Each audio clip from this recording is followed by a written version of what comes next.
Yes, people, where are all the Chelsea fans? I hope you're all doing well. It's another evening show, not specifically a daily roundup show because there isn't much to talk about. Not much to talk about. So, yeah, but today it's your turn. You be the panelist. You come on.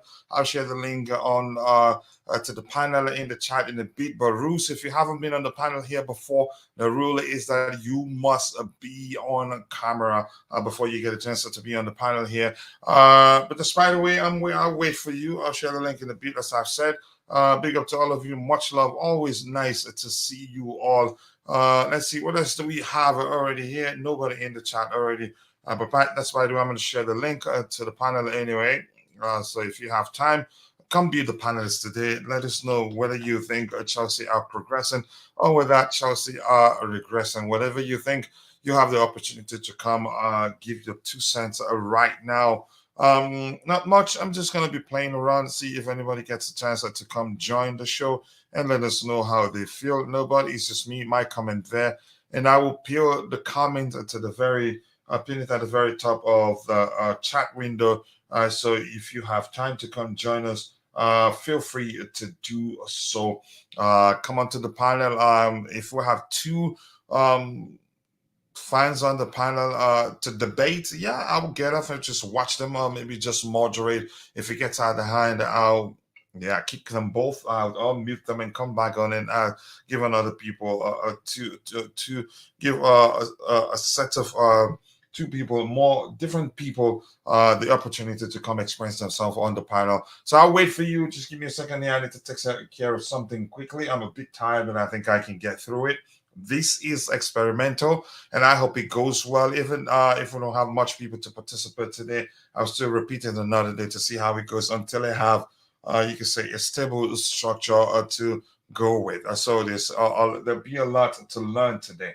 So I'm going to pin this particular comment that says, here's a link to the panel rule. If you haven't been, the rules again, you say a single rule at this point. If you haven't been, maybe two, if you haven't been on the panel before here, then you have to be on camera before I will allow you on the panel, and also no profanity. I get it.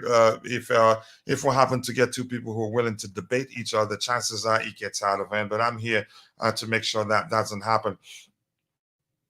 Let's see, nothing new. I think this is one of the news items that we address in the morning. And this one, we go through some of the ASAP from press conference. I think it's mixed up with Roberto De Zerbi's comments and also Mauricio Pochettino's comment. The first one item here is saying, Roberto De Zerbi on Chelsea says, it's not my team and I cannot say anything. They deserve more points, which is the same thing we've been saying. They deserve more points. Watching their games, so we have big respect for Pochettino and Chelsea. They have a great squad. It could be a very tough game for us. Yeah, it will be a very tough game for you guys, but because I know you guys don't defend, you don't play a low block. You like to play your game and like to keep the ball. So an interesting one it will be tomorrow. My only concern is that I'm not sure whether that particular game will be on TV anywhere. Hopefully it is, because if it's not, it'd be difficult to follow it. Following numbers alone will not help. The second item still on Roberto De Zerbi saying on facing former Brighton players like Casado, Sanchez, and Cowell, who was on loan at Brighton. He says, I'm always happy to meet my former players. I will hug them with a pleasure. And so, yeah, I get it. I don't know why we're reading that one. And this one here, Mauricio Pochettino on Bruno Salto leaving Chelsea. I think it's a decision. So I think this brings clarity or answers the question why he's left. I didn't think it made sense that he had to stay even after Graham Potter was fired. And this says a lot. Pochettino's comment on Salto's departure says a lot. It says, I think it's a decision between the club and Bruno. It's a situation where he didn't belong to my coaching staff. That says a lot. He didn't belong to my coaching staff, and then I think it's the best decision for sure for him and for the club. That says quite a lot. Not because just leave him because we're struggling or so. Probably he wanted to stay. A job is a job. Yeah, he gets paid for being part of the coaching staff. So now he's left, and Mauricio Pochettino there explaining the reason why again, he's left at Chelsea. He left Chelsea, and Mauricio Pochettino again saying he's so happy with Liverpool. Well, the question is Liverpool happy playing in the left back position? I don't know. I'm not Liverpool, so there's no way to tell. The application, more importantly, is what we should be paying attention to. And given the application, do I think he'd like it? I don't know. Maybe there's a chance he's just happy to play as long as he gets a chance to play. So that one there says he's happy for Lever Cowell in the way he's playing at left back, and he's improving. He's proven okay. He's proven very good balance. I think Chilwell is going to play, and I think tomorrow he is going to play. Okay, we get it. Let's see them tomorrow. Hopefully he does a good job because we need to win tomorrow. As I've explained, I think I did say that in the morning during the Blue Morning show. Um, the cup game tomorrow against Brighton has become a very important game. And that's because more important than it should be actually, and that's because we've been struggling, and we need the win. No matter where it comes from, it doesn't matter that it's a cup game. I think the manager probably most likely will select what it could be a very strong 11 to get us a win, because a win at this point, given where we're at and how we've struggled, will go a long way for the team.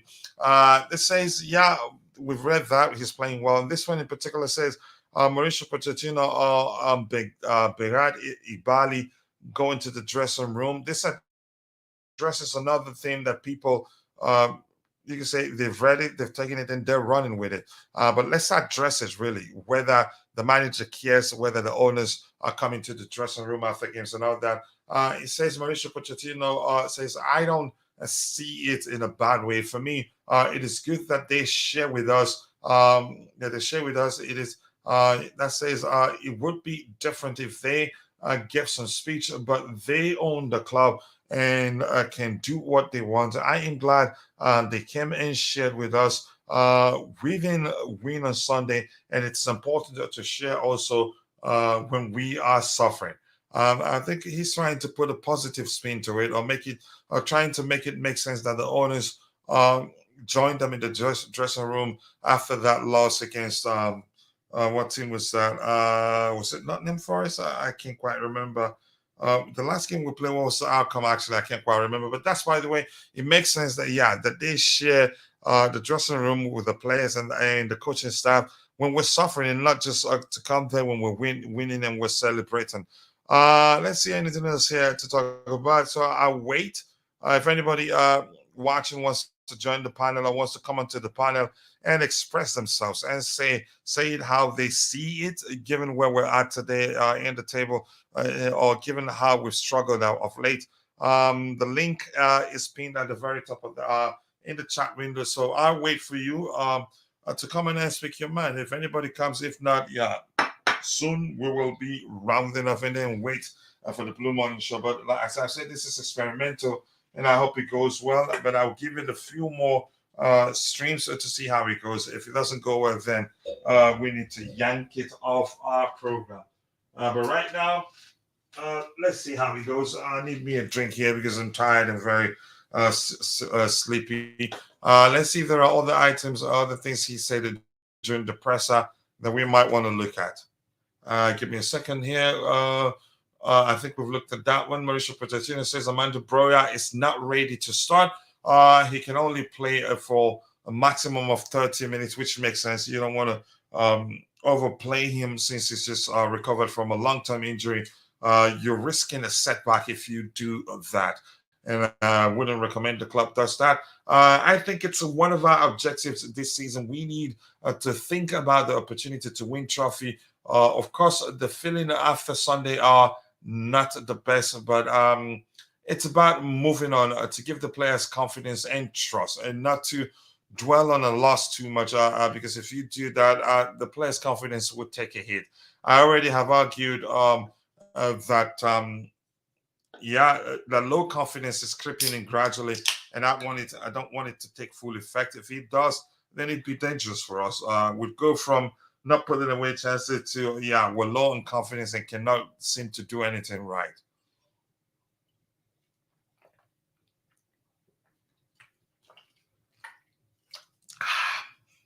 And yeah, again, if you're watching and you're interested joining the panel to express yourself, feel free to do so. I did share the link to the panel in the chat, and it's pinned at the very top. Cole Palmer is set to start against Brighton in the Carabao Cup tomorrow. I hope to see him, and hopefully he gets to play in the 10th position. I think he will be able to fulfill that role effectively for us. He has all the attributes to fulfill that role effectively. So there's nothing else to get here. So I'll wait in case anybody wants to come onto the panel. If not, I'll just call it a day. No need of staying alone here and going at it alone, or maybe boring people out with just a one-sided opinion. Yep. And while I wait, I'm going to be sipping on my drink, my energy drink, actually, because I should be sleeping right now.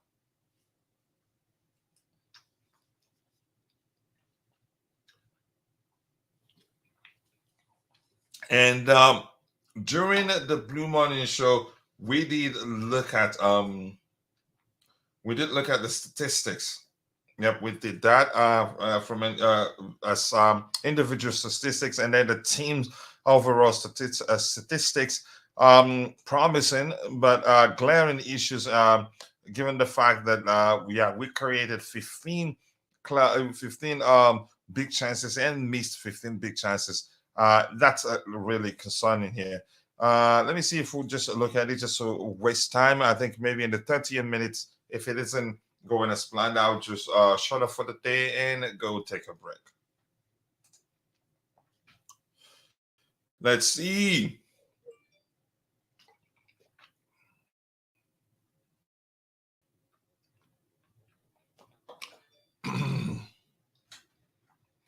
Sorry, it's taking it. Yep, it's taking time, but I think it comes again. We have just 2 likes. If you're watching, if you haven't, please do take a second to drop a like on the stream for us. The likes do go a long way. I'd really appreciate that. Let me see what else is going here. Can I add Facebook to that? 1 second here. Sorry, it's taking too much time to load. So sorry about that. Yeah, let's see. Let's find Chelsea. Sorry about this games that I'm showing on the screen. We'll go through Premier League. And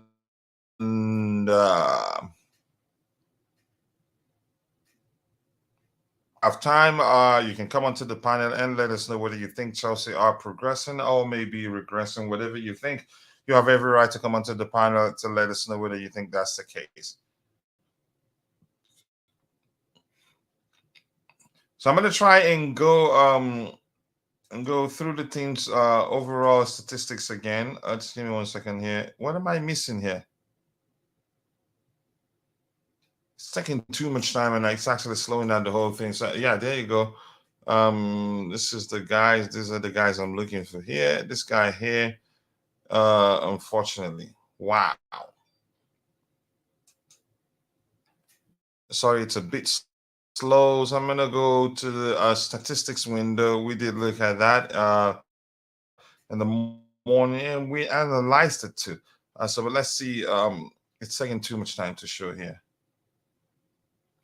Just 2 likes, people. Just 2 likes. We should do better than 2 likes, honestly. If you haven't, please take a second, drop a like. Drop a like on the stream, and people, please share. And the link to the panel is pinned at the very top of the chat window. So if you have time, come join us. And this is statistics. This is play. Let's go by teams overall statistics there. Let's while away, just waste time with that to see if anybody wants to come onto the panel and express themselves. Yeah, FOTMOP rating overall, we have 7.04 rating. We're 8 in that overall rating. And goals per match, we're ranked 14th and 0.08 goals per match. And goals conceded per match, 1. We're ranked 3rd in that, which means defensively, we've done better. We haven't conceded that much. And average position, I don't need that for anything. But anyway, let's just go for it. We're actually number one. Wow, even ahead of Manchester City, 66.9 percent per game. That's a lot, but again, it doesn't mean that much. And this one, clean sheets, says, yep, third, number three in that, number one, Man City. No, we've kept three clean sheets, and we're number two. With yep, number two in that aspect. Is that yeah? Who's number one? I think I'm not interpreting that correctly. Expected goals XG were high on that one too, and shots on target per game. Yeah, when how many? Am I misinterpreting this? You can say big chances created 15 in total, and we're 16 in that department. We're 11th on shots on target in that particular department. Big chances missed. Yeah, we created 15 big chances and missed all of them. So yeah, we're number two in that department, and created two. With how many in that department? Big chances created. This isn't. I'm not sure whether this is correct. I think we're 16 in that department. Is that what it's saying? Newcastle United 1, Liverpool 2. Wow. Accurate passes per match. Yeah, we're second in that department. Second to Man City. Number three. What's what they called again? Brighton and Hove Albion. And let's see. What Vic is saying here. Breaking news: Infinite Outlet granted approval to become Chelsea's new front of shirt sponsor. Thank you so much for saying that. That's excellent news. Some income. It's not like I like shirts with the name of sponsors in the front, but it is some good news. Given that we will make some money from that. So Vic, if you want to come onto the panel and let us know whether you think Chelsea are progressing or regressing. The link is in the comment section, and it's pinned at the very top, so it'd be easy for you to see it. Let's see, accurate long balls per match. 15 that 24.7. Second to Man City. Yeah. No, Man City is number one. Second, yeah. Brentford. Wow. Accurate crosses per match. I think accuracies have been awful, so I'm not surprised that we're 10th. We're 10th in that department. Penalties, that's nothing to me. So let's look at the individual stats, really. But here's the thing, another concerning aspect of the whole thing is, yeah, yellow cards. 18 in just 5 games. That's concerning. And you'd say, no wonder why already Nicholas Jackson has accumulated enough yellow cards to be suspended. That's a serious something that manager has to take seriously. And he's told us that he's spoken to him about that. That was just before the game that he got the fifth yellow card. Let's see what else we have here. Nothing new there. So let's look at the statistics from individual perspective. The first person, top scorer, Raheem Sterling, no shocking. We have 5 goals in total. It is Raheem Sterling scoring 2, Axel Disasi 1, Conor Chukwuemeka 2, and 1 also, and Nicholas Jackson 1. That makes it 5 in total. Yeah, not much. If you're watching, people keep dropping the likes on the stream. We have just 4 likes, and I'm not shocked. This is an experimental show. It's called Fans Opinion and Fans Debate, if you prefer, where fans come on and be the ones to debate. I'll just be the one make sure things don't get out of hand. I think it would take time, and I'm looking forward to people getting involved. And goals plus assists, Raheem Sterling 2 goals. Raheem Sterling 2 assists. Is that what it is? Just 2 goals, no assists. For Malo Gusto, 2 assists. Yep, 2 of them I think for 2 of them are for what's it called? Yep, 2 of them. Two of those assists from Augusto were for Raheem Sterling. Yep, Conor Gallagher. What the rating overall? I'm gonna move on from that. Goals per 90 minutes. Raheem Sterling topples at that. Expected goals. Yeah, Nicholas Jackson leads in that department, and Vic is saying that he could have. Yeah, I would have called in, but you're at work. Totally understandable, brother. But I'm going to keep this going so that people know that, yeah, we have a show called Fans Opinion. where fans debate. Me as I'm just more like a moderator. I'll be more like a moderator to make sure things don't go out of hand, because when it's a debate, sometimes people do take it personal. Nicholas Jackson shots per 90 minutes at 3.3. He tops that department for us. Accurate passes per 90 minutes. Thiago Silva tops that, 89.2. Ahead of Axel Disasi, 80.2. And Enzo Fernandez, 70.0. And big chances created. Ben Chilwell has created 2 in total. Conor Gallagher 2 in total. Enzo Fernandez 2 in total. Let's just see everybody there. Enzo Fernandez 2 in total, right? Reece James 2 in total. Malo Gusto 1, Cole Palmer 1, Levi Colwell 1, Mihailo Mudryk 1, Nicholas Jackson 1, and Raheem Sterling 1. So in that department, it's pretty much balanced. A lot of our players creating 1, while Ben Chilwell and Conor Gallagher 2, respectively, leading that department. Chances created 11. Enzo Fernandez, Ben Chilwell 9. Raheem Sterling 9. Let's see who's created more. I think Jackson should be in that department too, because he's I don't know. Maybe he's just becoming selfish of late, because he's the goals aren't coming. These are the things we've looked at, all these things in the morning. This is just me going through them to see if anybody would be interested in coming onto the panel to give us their 2 cents on whether they think we're progressing or whether they think we're regressing. And I like this idea. It's a new concept, and I want to keep it up. I think people will get to know about it, and it will grow bigger and bigger. Big up to you, to Brianna Yahayu, aka 343 Dynamo, aka Jackson FC, aka Vivella FC, aka Contender FC. Punch out hashtag there. But I'm not in support of that one. Nice to see you, brother. Is this a replay or live? Figure it out. It is live. Just because I'm going through this, because we don't have too many stuff to talk about. Maybe if that's boring, I think we can start looking at training pictures from today's training. Maybe people do like that actually quite a lot. But Heston, this is a new format. We also have the Blue Alliance show, which is a cross-platform show. But this one, the fans' opinion will be will be a regular show.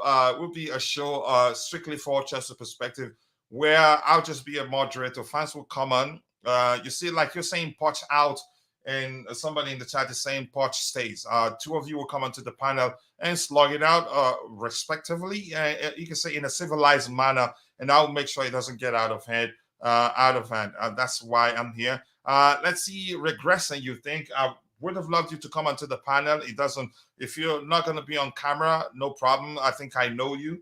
And but if you can show your face, just to make sure that you're not going to, you can say, cause the channel problems, because I've told the story of how one of my 2 of my fellow content creators, Ankit and Tyrone, had people come onto their channel and play X-rated sounds, and that got their channel shut down for a while. It took a while before they were able to get it back. So I don't want to risk that. If you can be on camera, fine. Poch out, Merchant, Poch stays. I think he stays. That's what I think.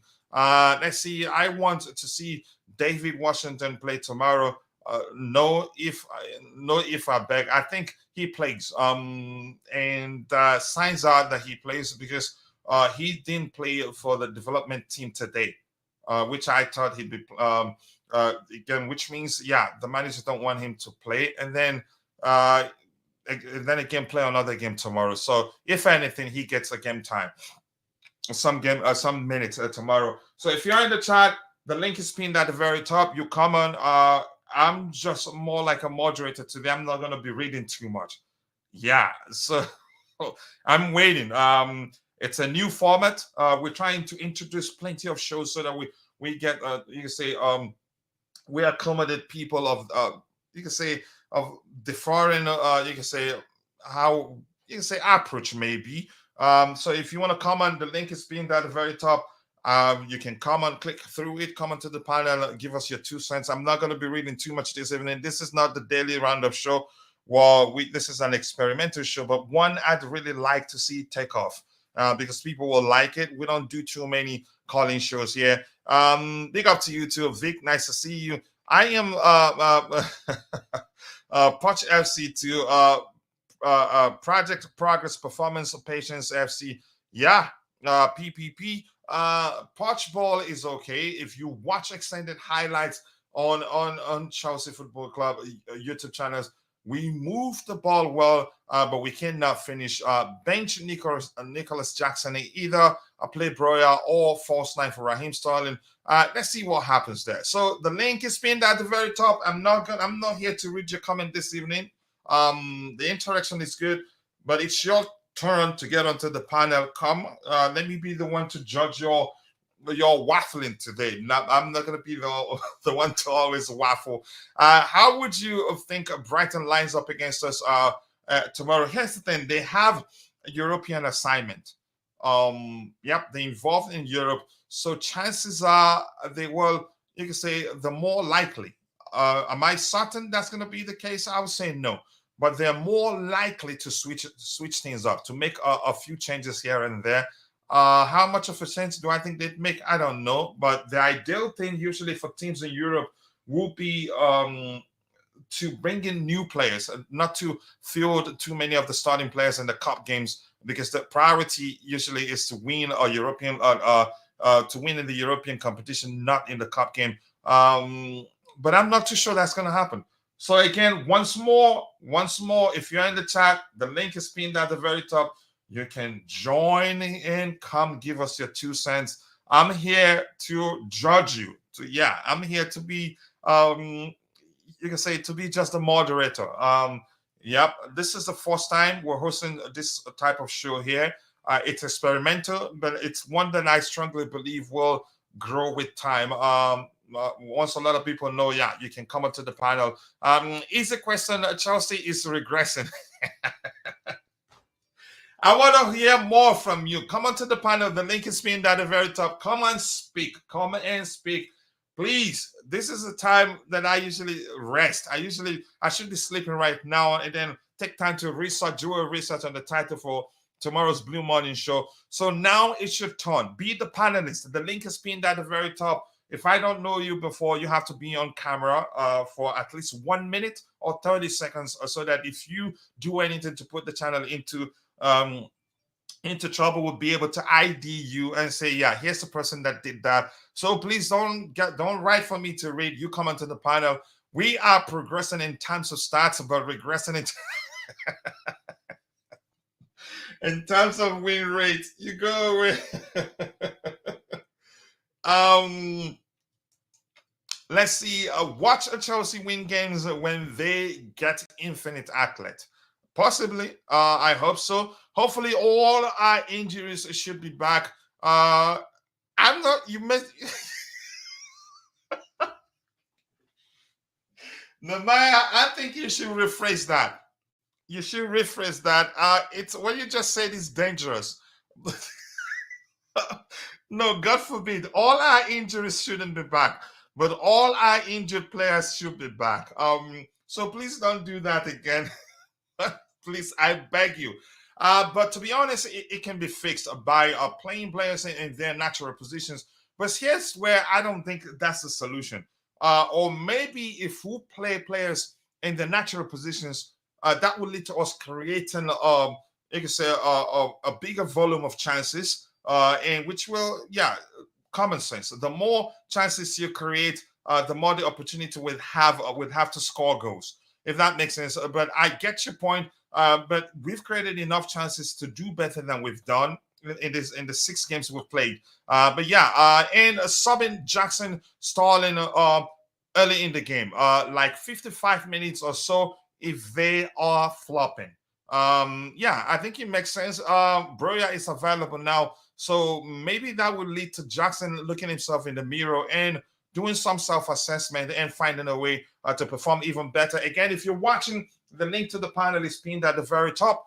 You comment here. I'm not here to read your comment this evening. I don't want to tire out and then not be ready for the next edition of the Blue Morning Show. So please Come onto the panel. This is fans' opinion, where you come and you speak. There you go. I have Bobby in the house. This is fans' opinion. I'm just want to be the moderator. If any of you, if you're in the chat and you feel like you can take on Bobby, when you hear him speak and you feel like you can come and counter his opinions, the link is pinned at the very top. But if you haven't been on the panel before, you have to be on camera.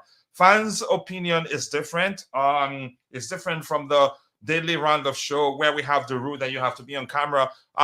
Play Palmer and Broyer from now on. I think we see Palmer starting tomorrow. If he doesn't start, then I'll be asking the manager some questions. When he came on, he changed the game for us.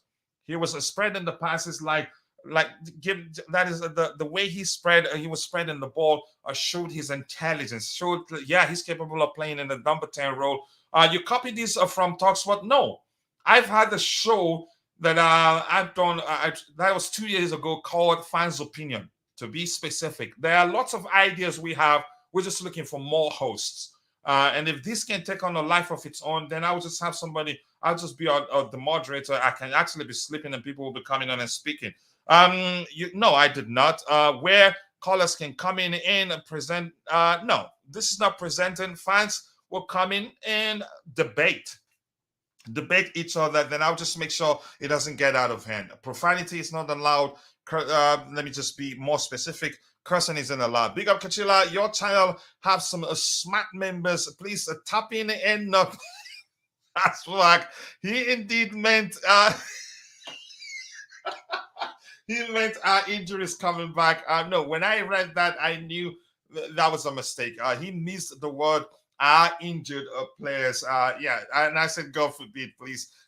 Says Strasbourg are now 5th in the league. In League One, Santos and Nani can head there in January, and we bring probably Angela back. I think Nani stays. Santos, I don't know. It's looking like it's a bad loan. I'm not sure. Maybe they need him to train more with them because he didn't go to preseason with them for them to join. There you go. I'll hand over to Bobby. You listen to him. If you feel like you need to respond to him, I'm not going to read your comments. You have to come onto the panel, except if let me not talk about the exception I want to make right now. It would just seem as if I'm alienating some set of fans, and that's not how we operate here. I see it's totally different. Yeah. Norway is send them Starling to make UEFA Champions League. Yeah, I'd rather send them Starling. But Bobby, welcome. More importantly, I hope you're recovering well. I appreciate you finding the time to join the show, Bobby. So yeah, the question, I'm sure you've seen the title. Do you think we're regressing or are we progressing? Let's hear you, Bobby. You have the floor. Coach, I'm so sorry. I can't be on for a long time at all. Don't worry, even if it's for a minute, brother. We love you so much here. We'd like to hear from you. But if you cannot, I totally understand. And more importantly, we want you to be fully fit. Yeah, because you're a starter for us. You're not a bench player for us. Go ahead, Bobby. Yeah, I appreciate that. Yes, I just came to give my support and just drop a few lines. Are we progressing or regressing? I think we are progressing, but we're progressing slowly. This is a project in the making, and what's happening is that we're going through the teething phase. And fans are not used to it. Fans are impatient with it. Fans are scared of it. Fans want to lash out, want to blame. And let's be clear, understandably so. Yes and no. Yes, in that, we're fans, we want the club to be at the top and succeed. No, in that it's unreasonable when you see that the manager doesn't know most of his players. He's learning them. Most of them he didn't have for pre-seasons, well, most of the ones that are going to be starters. The few that he did that are playing, they need time to adjust to the Premier League. The age of the players is young. They are all new to each other, not to mention being new to the manager. And so it is a project that was embarked upon to avoid the huge wage bills that come with buying finished, mature products and to keep us within FFP, both for the short term and the long term. That's the reality of this current situation. We're treading, we're going where angels fear to tread in order to revamp an entire, and I don't say that lightly, an entire squad. The whole squad is new.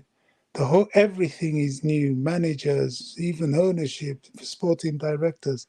So there's going to be a period of difficulty.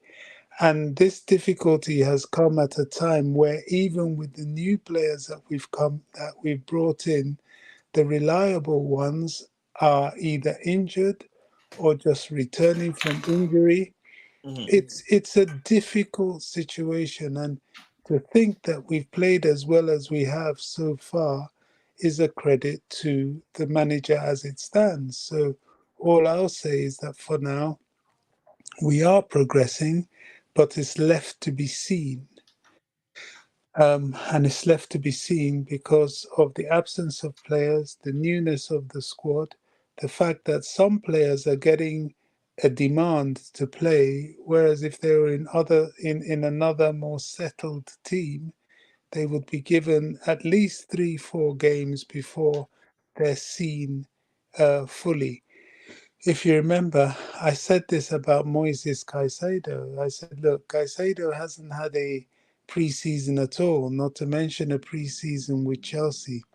He's going to need a number of games to get into a team that he doesn't know, that doesn't know him, a manager that doesn't know him. There's one thing to scout a player, there's another thing to know him in person, the way he plays, know him in the context of the tactics you want him to play, and integrate him in a team full of strangers to him and to each other. It's a big job. So we are, on our part as fans, in the unenviable position where one, we have to be patient, two, we have to take some of the issues, and three, this is the time to get behind the team. Those at the stadium, this is the time to rock the stadium by supporting the team. And you'll find that their development and progress will happen quicker than expected. Yeah, and Bobby, just quickly, I think just quickly, let's read this. This says breaking news. I think somebody in the chat already talked about it. I think it was it Vic? Breaking news: Infinite Athlete have been granted Premier League having granted approval to become Chelsea's a new front of shirt sponsor for this season. Congratulations to us. To me, that was never a big problem for us, for me. But yeah, it makes a difference financially, if I'm being honest here. So we have somebody in the house, but unfortunately, is somebody that I know quite well, will not disagree with Bobby. He probably agrees with Bobby. So I need somebody from the chat. The link to the panel is pinned at the very top. If you think, well, regressing will not progressing, you can hear Bobby. He's still speaking. I'll go back to him. And unfortunately for us, he's going to leave soon, and that's important. It's important that he leaves so that he gets normal rest and recover fully as soon as possible. But Bobby, go ahead with what you were saying. Sorry, I had to cut you off to talk about this. Thank you. Honestly, I appreciate that. Look, this is good news. This is positive news, but this is all part of what we're doing. To build is never easy. This is why these people became billionaires. They did things that nobody else did. Nobody had the courage to do. And people who are always looking for safety nets, certainties, you take a informed and educated guess and decision to be able to build, especially building a new team, a new squad. You do things, and this is what they're doing. And so it's difficult, it's painful. Fans aren't used to it. We're not used to seeing Chelsea struggle. We're not used to this sort of start in a season, which is the worst in 45 years. That's a long time. Even those Chelsea fans that have been through everything haven't seen this before. So this is quite new to everybody. But, we've never built a squad in one season from scratch, from top to bottom. So, in that aspect, yes, we're progressing. This shirt sponsorship is a mark of progress. The players that we've purchased at this young age is a mark of progress. The per, the new this uh, the club that we've acquired is a mark of progress. So we are progressing on and off the field. But as you're putting the puzzle pieces together, it all looks a bit of a mess until the final piece fits and the picture starts to shine. So this is where we are. We're building that puzzle. And those that don't understand it will spit the dummy out of the pram.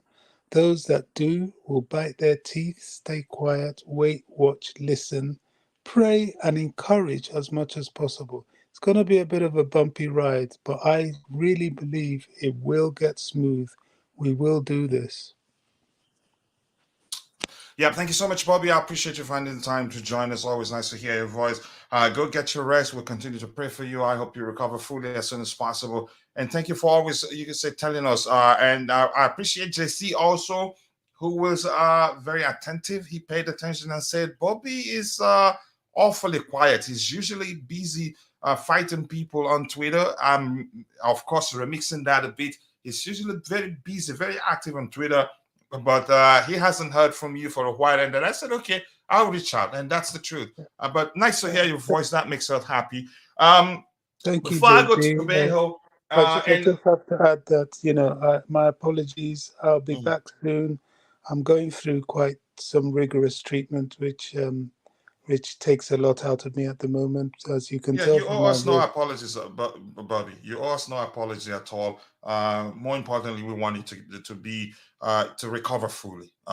Yeah, your health comes first. I have to be honest. But thank you. Much Thank love. you. I'll be Yeah. listening in. Thank All you. right, brother. I think Metaverse is that Metaface Doom. The link is pinned at the very top.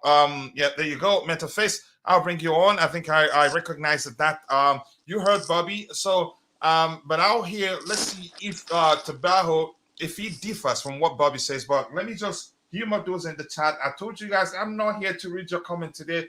But of course, my brother Adebayo Mokunju will always look for my trouble. It will be worse before it gets better. I hope the board change their model sooner rather than later. So you're still concerned with the way the club is run. Our next 7 games are tough. Realistically, how many points can we get in those games will be good. So that 15 points in 13 games will be in relegation zone come Christmas.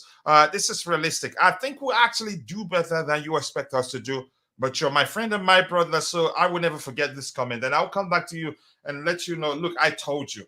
Code that question in the poll is a shot of what? What did I ask a question there? What did I ask there? Okay, Chelsea regressing or progressing? Okay, yeah. Is it a shot or a cross? I'm not sure how to define that. Let's see what else we have. The link is pinned at the very top if you want to comment and present your opinion. And if we have, I will get in 6 max. But again, as the show progresses and more people get to know about the fans' opinion show, I will keep it 2 so that we have 2 people debating each other. Something fresh. Finally, yeah, that's something fresh on its own. 40 million deal for Infinite Outlet, by the way, could appear on the kit against Fulham, and that's a good deal. And Alliance, was it Alliance? Is it how's it how do you pronounce that? The Bayern Munich sponsor, Alliance. They were offering 20 million, so this is twice as much. It was to me psychologically we need a branded shirt. Maybe that would go a long way. Yet that's why I don't necessarily blame the owners. They are doing their best and simply following the recommendation of the sporting directors right now. Yep, at first they made mistakes, but I've moved on from that. And they're showing the intent that they want us to do well. Can you put, yep, yeah, I think we'll sort that out. Chelsea next year, will win the championship. That's a trophy. If you don't if you don't value that, and my bro, Zion is in the house. Much love to you to you there, brother. I appreciate you finding the time to join. Please, guys, go check out Blue Clouds Media. Make sure you subscribe. He streams every day. Because my in-laws are back, and I'll still have time or more time to, you can say, go support my friends and brothers. Chances are you see me there.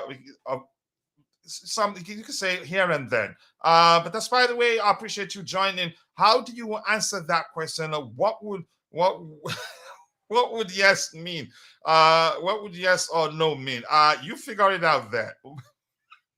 If we're progressing, then yeah, we're making progress. You're seeing the team doing it. If we're regressing, that means yeah, we're getting worse. It's as simple as that. That's how I see it. So just give me a few seconds here. Let's hear. Tebogo, are you here to support Bobby? Are you here to, you can say, argue against what he said? I'm here to support Chelsea. Wow. Okay, let's hear you. So do you think we're regressing or do you think we're progressing? Let's hear you. I think we're progressing, but the main issue, as I said, we are not clinical. If we were clinical, I think everyone will be happy. So, from the style of play and creating chances, playing very well, we're better than what we were last season. Maybe last season we had more points, but again, we concede a lot of goals from start of the season. This season, few goals conceded, but unfortunately, we can't buy goals. So unless now Paul Stanley will fly to America and appoint you as our new striker, I'll be happy. So I think here's the thing. I'm one of those that I think we're making progress, but it's not been consistent. I think we went through the stats in the morning, and I think, yeah, last game we weren't as you can say as good we were during the game before. But that's just my opinion. Says okay, you put a spin on that one, coach. A free kick. You can take your time. We're progressing, bro. We are the stats. Speak to itself. You can I think I'm with you, but a lot of people think we're regressing. But let's say you Metaface, appreciate you. Welcome to the panel. This is your first time on the panel here on Chelsea Perspective. So some fireworks for you there. Just give me a second there to welcome you. You're a big supporter of the channel and I appreciate you. Yep, you're welcome. Let's hear you. Do you think we're progressing or do you think we're regressing? I want to hear you.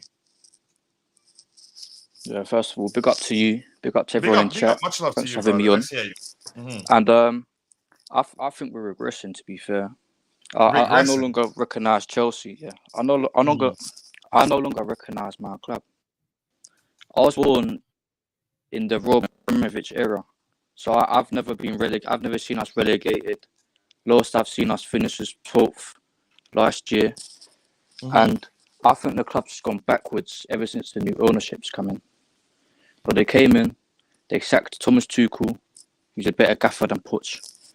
They gutted the medical team, the board, all of them, the sporting directors, sold all of our experienced players in the Champions winning squad, and they've brought in a terrible medical team.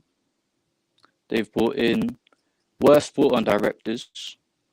Faville left because he didn't agree with anything going on behind the scenes. Makelele just left, and so did Bruno a few months ago. And we're worse off. We can't score goals. We're getting chances, but no one's putting them in the back of the net, and that's on the players. I back Poch. I think Poch should stay. We need to give him time because he's been set up for failure from these owners. And it's the board and it's their model that's the problem. That's what I personally believe. I don't see any process. They tell me trust the process. I don't see it. Let me put I it this way, disagree. Metaface. Let me put this way. Yeah, I'll come back to you. I want to hear your counter argument there, or whatever you want to call it. Let's measure from the time Poch joined us. You can say the Poch era so far. Have you seen any measure of progress, or do you think no progress at all? Is still the same? I think it's unfair to judge it because none of these signings are his signings, and the signings that we've brought in to make a difference, they've been out injured, and it's a brand new team. We've got to give him time to implement his style. You know, he's tweaking with these players, misprofiling some, you might say, but you got to give him time to, you know, fully coach these young kids and develop them, because they're young kids. They're not Premier League proven. They're not proven players. They're all raw. So giving Poch a bunch of raw players that never played together, no chemistry whatsoever, I think it's like you can't judge him, and especially when we have an injury crisis on top of that. Like, he's set up for failure. He's set up to fail. Here's where let me counter you before I go to Tebago, maybe to make it a bit more difficult for him. I don't think it'd be correct to argue that these are not his signings. I'm sure he was properly briefed before he signed. He put pen to paper to become Chelsea manager. I don't think we signed any player without him saying, okay, I can work with this player. If you remember, we were told that he was the reason why we didn't actually push to sign Orate, because we felt like they're asking too much. And he said, yeah, if that's the case, we don't have to overpay. But that's just my opinion. Tebago, let's hear you. And if you want to come onto the panel and let us know whether you think we're progressing or regressing, the link is pinned at the very top. And welcome to the Fans Opinion Show on Chelsea Perspective, or you can call it Fans Debate. Let's hear you, Tebago. You said you disagree. Let's hear you. Yeah, since Metal is saying that we are regressing at the moment, I want to ask him something. Since Mikel Emerano left Chelsea under Roman era, have we been progressing or regressing? Before I can give you another question. Answer me. There you go. He has a question for you, Metaphors. I'm sure you heard the question. Your response. Well, we've been winning trophies. So how have we regressed? I ask you. So you think we are progressing since Emerano left? Is what you think? Since who left? Mikel Emerano. Michael Emerano, since he left, he's asking. He's asking whether we've been regressing since then. Nah. And I think I would agree with Metaphors Doom in that case. That's because we've won some trophies since he left. No. We have. We've won. Was he there when we won the last Champions League? He won. Was he there when we won Coach? Yeah, go ahead. So when the last time we won the league then? But that doesn't mean we're not. We got into 6 finals. So 6 finals. How many trophies? How long has he? When did he leave the club? The following season after Conte. After Conte, that's how many years? That's not up to 6 years now. How long? It's not up to 5 years either. Has it been up to 5 years? The issue I'm having when Mikel Emerano was there, the coaches were getting the top players that they wanted, but ever since he left, we've been buying players that didn't fit into the new the old coach. As for example, under Conte we won the league this season, right? The following season he wanted likes of Lukaku and stuff. We bought him Lukaku, Zabacosta. Who's that guy? Bakayoko. Like, do you think that was helpful? No, listen, let me just simplify it. I don't agree. But your point is you're trying to say we haven't made a progress since what's his name left the club, Michael Emerano, or maybe good enough progress, or maybe we cannot measure. You can say the number of trophies we won during his tenure as Chelsea. Was he a director then? I can't quite remember his role at the time. But here's the thing: you have to compare how many trophies we were able to win in just 2 years or 3 years after he left. That's a lot. So I wouldn't say we haven't been. I wouldn't say maybe things changed. Maybe the way we Coach, operate changed. Yeah, go ahead. but coach, another thing that we made. Remember we won the Champions League under Antonio Champions League under Tuchel. The following season we should have make sure that our squad is stronger than what we had. We bought Lukaku and Saul Neges, so make that sense for a big club like Chelsea. So that's from winning the Champions League and then the following season not winning it also. So do you think that we progressed there? I would say, yeah, we've progressed. We've made progress. I think the only argument I'd listen to is that, yeah, the way we operate changed. If anything, if we have somebody, let's say Stav, you remember Stav quite well, he will tell you that Yes. Emenaro is dog poop. You know that, right?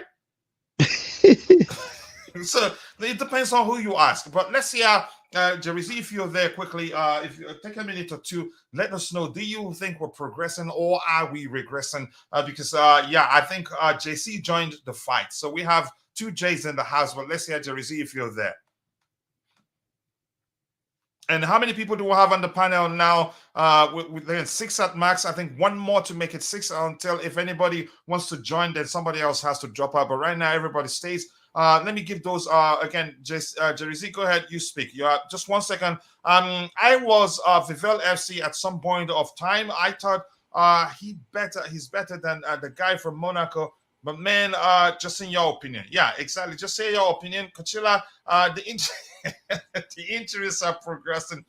I disagree with anyone who said that these players are not his players. That I disagree too. I love Metal Face, but I disagree with him on that one because we will not sign any player except if he agrees that yeah he can work with those players. Why will sit for Bally to bring in just anybody for him to use? No, I don't think. I think I said I disagree with that too. Did he agree to the project? If yes, then he agrees to the players he's working with, and probably again they're not going to sign any player except if he okays the signing. He cannot be set up for failure due to he signed late and he knew what he was getting into. He's the most highest paid manager in the Premier League right now. I didn't even know. Can I come on? Yeah, the link is pinned at the very top. We need one more person. Then if anybody else wants to come on, then somebody has to make way. Yes, we have because we have won, trophies. It's as simple as that. Champions League after he left the Club World Cup and one more trophy too. MLL left in 2017. So that's how many years now? 3 years plus 4, around 7 years, 6-7 years. It's that time of the year. Jersey, nice to see you on the panel already. Wish I was on to fight my brother. We got to win everything after he left. Yeah, that's why I told him let's stop not hear him mention Melalo. I am again. You're on the panel here. Didn't we win the Europa League with Sarri in 2018? We did. Yep, I think we did. Yeah, not a question. We did. What year? I can't quite recall. We had Europa in 2018 and 2019. Wasn't that great with Lampard and the kids in trophy sense, but achievement sense, it was fantastic and memorable. One with academy players being in the first team. I think I agree with you on that one. Going from a challenging UEFA Champions League to battling or relegation, I'd say that's a regression. The link is pinned at the very top. You can join us and let's hear you talk. It's a regression.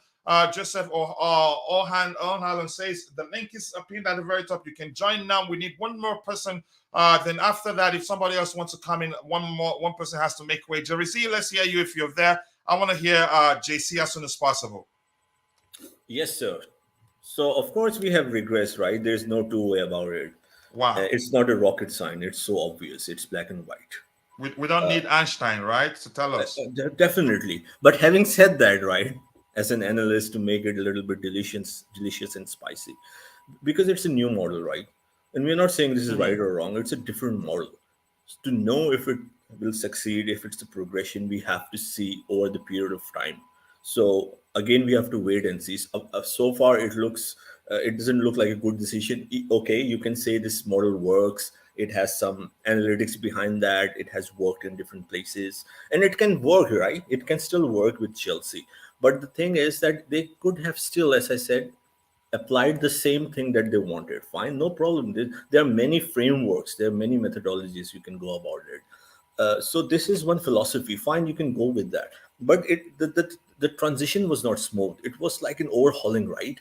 They could have gone for their vision, for the framework, but in a way, not in a way that was so rushed up, right? Selling the entire team, loaning the players, and getting a new team in a window or two. So I don't agree with that, and that is the reason why we are where we are right now, Coach. Some argument, Jesse, let's hear you. Do you think we're regressing or do you think we're progressing? If you want to redefine it to answer the question, you have the floor. Let's hear you. Just one clarification first. What do you mean, like a regression or progression over a Let me period just of put time it this way. Are we seeing progress or have we gotten worse or have we gotten better? in terms of football on the Yeah, pitch this football season, overall, the team's performance. over this season, or as from the Boli's tenure, from when to when? This season under Pochettino. Okay, that's very pretty concrete and over a very short period of time. So it's very hard to have big swings, but still there are swings. And I would say like there were surprises like Sterling's performances in the first 2 3 games.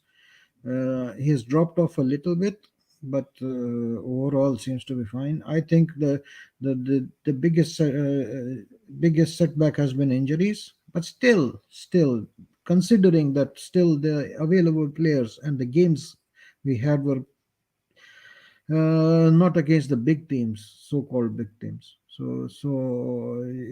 That balances it out a little bit. I would say we have had success in patches and we have had failures in patches. Few things started surprisingly better, but have regressed. I would say the final third, we have regressed, but overall, even in that department, if you look, I mean, Sterling playing right now is still better than Sterling we saw in the preseason. Mudrik has progressed. I think Mudrik is very close to being cementing his place. He's shown really good uh, games in last 2 games he was in. And then Pochettino made you happy by taking him off, right? Yeah, but okay. I mean, some said like it was like red card influenced his decision, but okay. I mean, there are certain things which I don't understand. Poch never, whenever that he makes changes, like they are. He's not impacting games with his substitutions. Let's say this. He's not positively impacting games with his substitutions, and that's something he might observe. Hopefully, overall, the you cannot say that the graph is very steep, because I mean it has been like win draw loss win draw loss. So And it's if you have to measure, let's say you're just measuring under Pochettino. Let's say if you have to measure, let me say the argument on here. Let's say you heard them talk about that. If you have to measure from the time that Emmanuel left the club till now, overall, how would you answer that? Let's hear you. What would you say? I'm sure okay. you heard Tebago's argument. He's I will arguing come to that we that. were better off when Emmanuel was here. But you go ahead. Okay, I before I go to that, I will just to the previous question finish it off by saying Yeah, go ahead, brother. Go ahead. Poch in his last 2 press conference, especially the post-match press conference, was rattled. He is out of his comfort zone. He was out of his comfort zone, so he is feeling the pressure. So that gives a hint whether we are progressing or we are regressing. He was not that all PR comfortable, we will win the league, all that fun. But last 2 pressers after the game, he was concerned.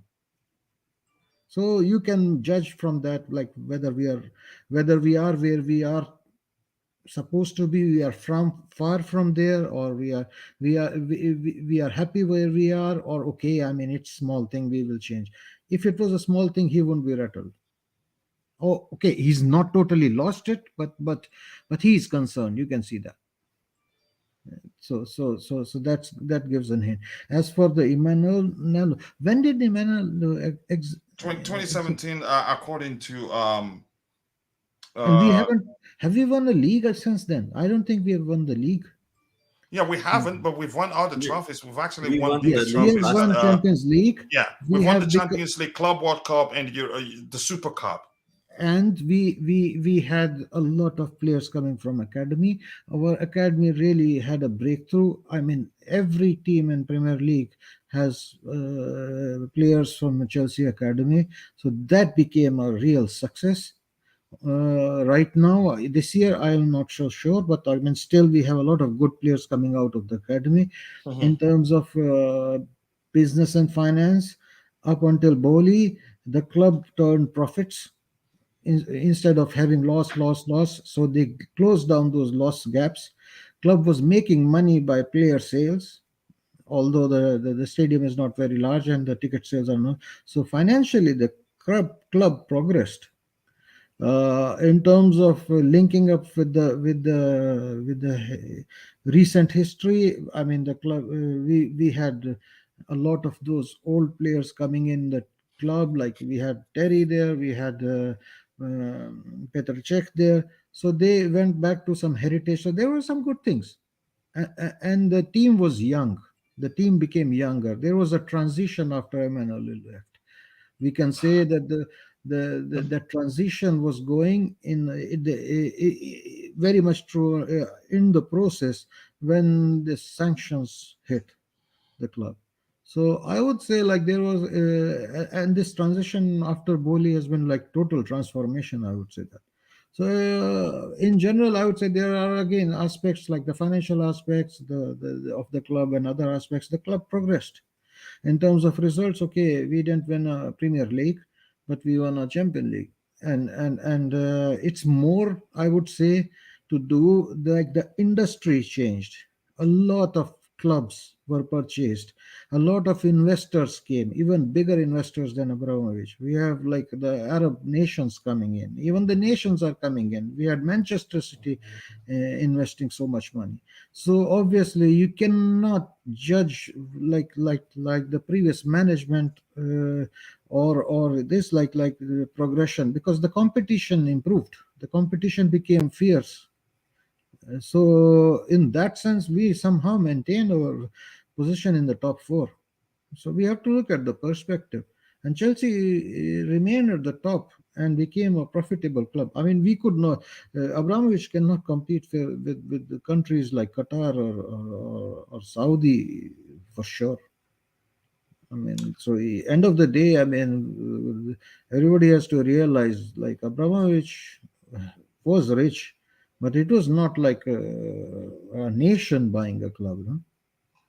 He was an So individual who loves the game.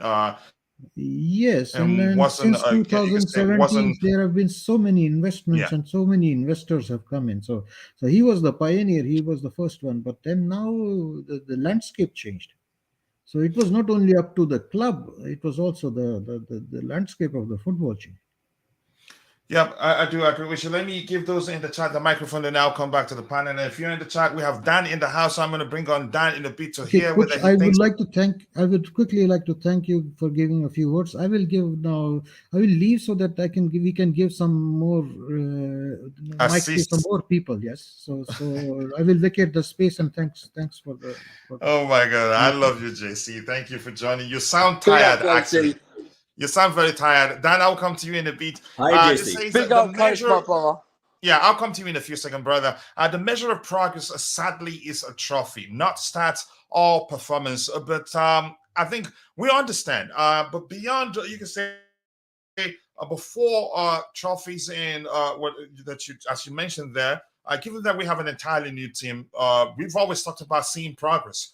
Without seeing progress, then that's an issue. But if we see progress, then there's hope. It says, sadly, it's trophy. not stats or performance. We talk these things against our rivals and how we are the biggest club in London. No. Okay, let's see. This says we are regressing. In 2022, we played all English final FA Cup, FIFA Club World Cup. We are going up that time. We were going up that time. Pardon me. Okay, your phone heated up. No problem. But thank you for joining. I think we heard you. I think I would have loved to join, as my thirst is killing me. Unfortunately, I think you're saying that it's not working on mobile. There's nothing I can do about that. But if you want to join the panel and give us your 2 cents, the link is pinned at the very top. The format will, you can say, it will still. This is more experimental at this stage, but I want it as the show progresses and people get to know about it. I think it will be 2 panelists at a time. I will actually get off the panel and be just a moderator to make sure things don't get out of hand. But right now, I think it has to be free form a bit so that we can learn what works and what will not work, what will work and what will not work. 7 wins in 2023, all competitions is pure regression. Wow. Yep, I understand. Salute, Chelsea Dan. Again, greetings to you. I have a bad chest infection. Oh, sorry to hear that. I hope you get better, brother. Much love to you.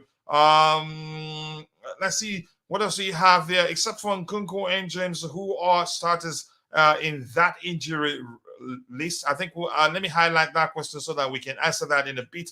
Except, let's say I thought we would progress based on preseason. Then I realized that it was Potter that fed the preseason narratives as an excuse for a successful season. Let's be honest, Lampard was a failing, and Tuchel made a great team from average players. Tuchel didn't get the players he wanted. I think you could argue that due to the war, etc., and things went downhill. But we are getting better. You think we're progressing? Okay, progress should come eventually. We are at the bottom of at the moment. We are like a lake, 0 moment. Wow. Is that moment? Yeah, moment. Let's see, coach.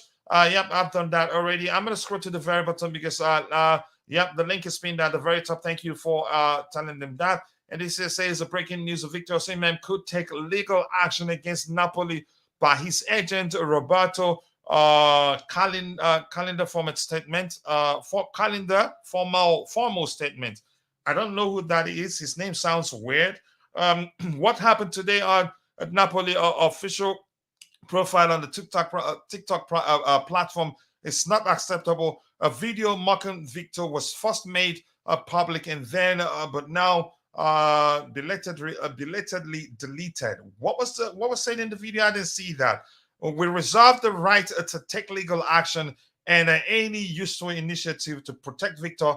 Time to sign Osimhen. Let's go. If he's having an issue with Napoli, then they're not helping themselves. Not bad League Cup. Let's see what else we have here. Yes, please slap down 100 million pounds and get Osimhen to the breach. I think probably if he's having an issue with Napoli, he'd come for cheap actually, given the fact that he'd be pushing to leave. Manala built the Chelsea academy. I think I agree. I've heard that story before. You see the difference between Conte and Poch is the a profiling of players. Conte knew in the moment that Victor Moses was better off as a wing back. Poch doesn't realize that Chile and Cowell is so unnatural. I think I agree with you. Let's see what else we have here. He's right, and we have to remember Todd found some BS in the books that our previous owners did not. It's as simple as that. Yes, Choma, nice to see you. Chimera, also nice to see you. Choma, I appreciate you joining. Good evening, everyone. Good evening to you too, Choma. I cannot join at the moment. Do more of this. I think, yeah, it is experimental right now, so it will be everywhere. So as we try to find out what will work and what will not work, it will be everywhere. But the plan is to just have 2 fans at a time, debate. One drops off, given a vote in the chat. One drops off and another fan comes in. I cannot join at the moment. Do more of this frequently. FQ based sessions on different days. Kachila. Okay, let's see how often we can do this. A short-term regression, long-term remains to be seen. I think I agree with you. I don't think a Poch wants someone like Osimhen with such ego and arrogance. I wouldn't say, is he really? Is he egotistic? Is he arrogant? I don't know. Get done out now. Let's see.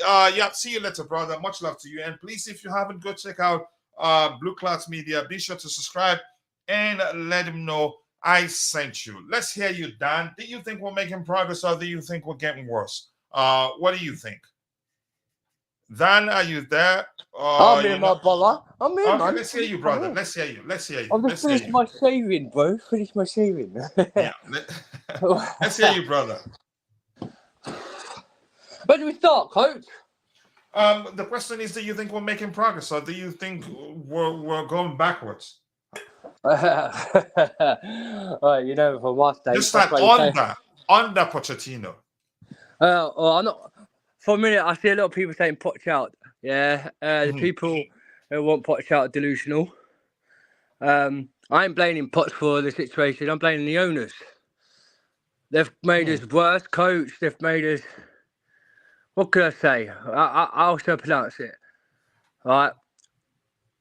You spend £1 billion worth of unproven players, where you had Enzo Fernandez for 120 million price tag, comes to Chelsea, only win 1 out of 10 games. Then you buy a Cole Palmer. It hasn't really shined for us. You buy the Modric, hasn't really done anything. Attackers are the worst attackers in history. And basically, they've made it worse. And we're going on about this team project where it's all eyes. It's not comfortable with this team at all. It's the most depressing, arrogant team in history. There's no fighting spirit. People are relying to bring in Nkunku back, who could score the goals. And I honest the truth, if some of the fan base are waiting for Nkunku to come back, it's not going to change, because why have Nkunku coming back, coach?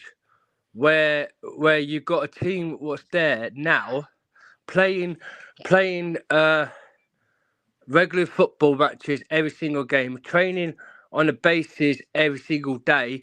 You have 1 game a week, no Champions League, and then you have probably a midweek, 2-week cup games, in a session where on piece of paper you could win. You got a good team that you could win. Should be beating the likes of Nottingham Forest. Should be beating the likes of Bournemouth. Should be in the likes of West Ham and Aston Villa. But we can't, coach. So how the heck? 15 games, right? If you times that by 45, coach, and times that by 15 games where you got Burnley and Fulham coming up, easy games. And if we can't beat the likes of Nottingham Forest, we've had an easy league, apart from Liverpool. We've done well against Liverpool, right? We should have won that game. We should have won against West Ham, to be fair. But Enzo, I don't know what he did on the penny, but we still lost it. So by 6 points, winning out them 15 games before January, waiting for Nkunku to come back, that's relegation battle. And that relegation battle, if we don't improve scoring with these attackers, where there's no fighting spirit, no fighting, there's no fear, there's no mentality, you spend 100 billion worth of money, Todd Bowley and Barley, for what? To buy a shit shambles of players, of the youth team, that's not going to get you anywhere in this Premier League by far. Just quickly, Dan. Metaface is saying London Minerals. Are you London? Are you a mineral representative? I'm not a Johnny Minerals. I'm not a Johnny Minerals fan. But but go ahead. No, I'm just kidding. Go ahead. But I am going to London Minerals, Patrick. You're right, mate. Because us, our fan base, if you think you're going to see something different, you're a long way from Starbucks and this project, whatever it is that with everybody and Todd Bowley, you're mad because there's no project. They spend $1 billion on non-proven players that it's not going to get us nowhere this season. We're not going to beat the likes of Brighton tomorrow. We're not going to beat Fulham. Well, we're not going to beat Burnley. We're not going to beat Newcastle. We've got some hard games before January. And I've asked one simple question for every single fan base out there, this Roman guy, and they're saying it's going to be all different. We can see different on the pitch. We can see them being brilliant, like Modric with this. Well, if you're doing assist, where's the goals? Where is the goals going to come from? This is the worst situation since last season, and people are ready to want Pochettino out the club. And to be fair, I'm not blaming Pot. Then you're confusing me. Here's why I say you're confusing me. I'm not sure whether you're saying we're regressing or maybe you're saying we're progressing or just saying we're not really doing well, but at the same time you don't want Poch out. I want clarity. Coach, right, look, right. People, like, I'm saying people, yeah, saying that we're firing as a team. We're attacking. We're doing ticky-tacky football, attacking, right? So if we're doing ticky-tacky football and attacking, right? How's it we're attacking so good on the pitch?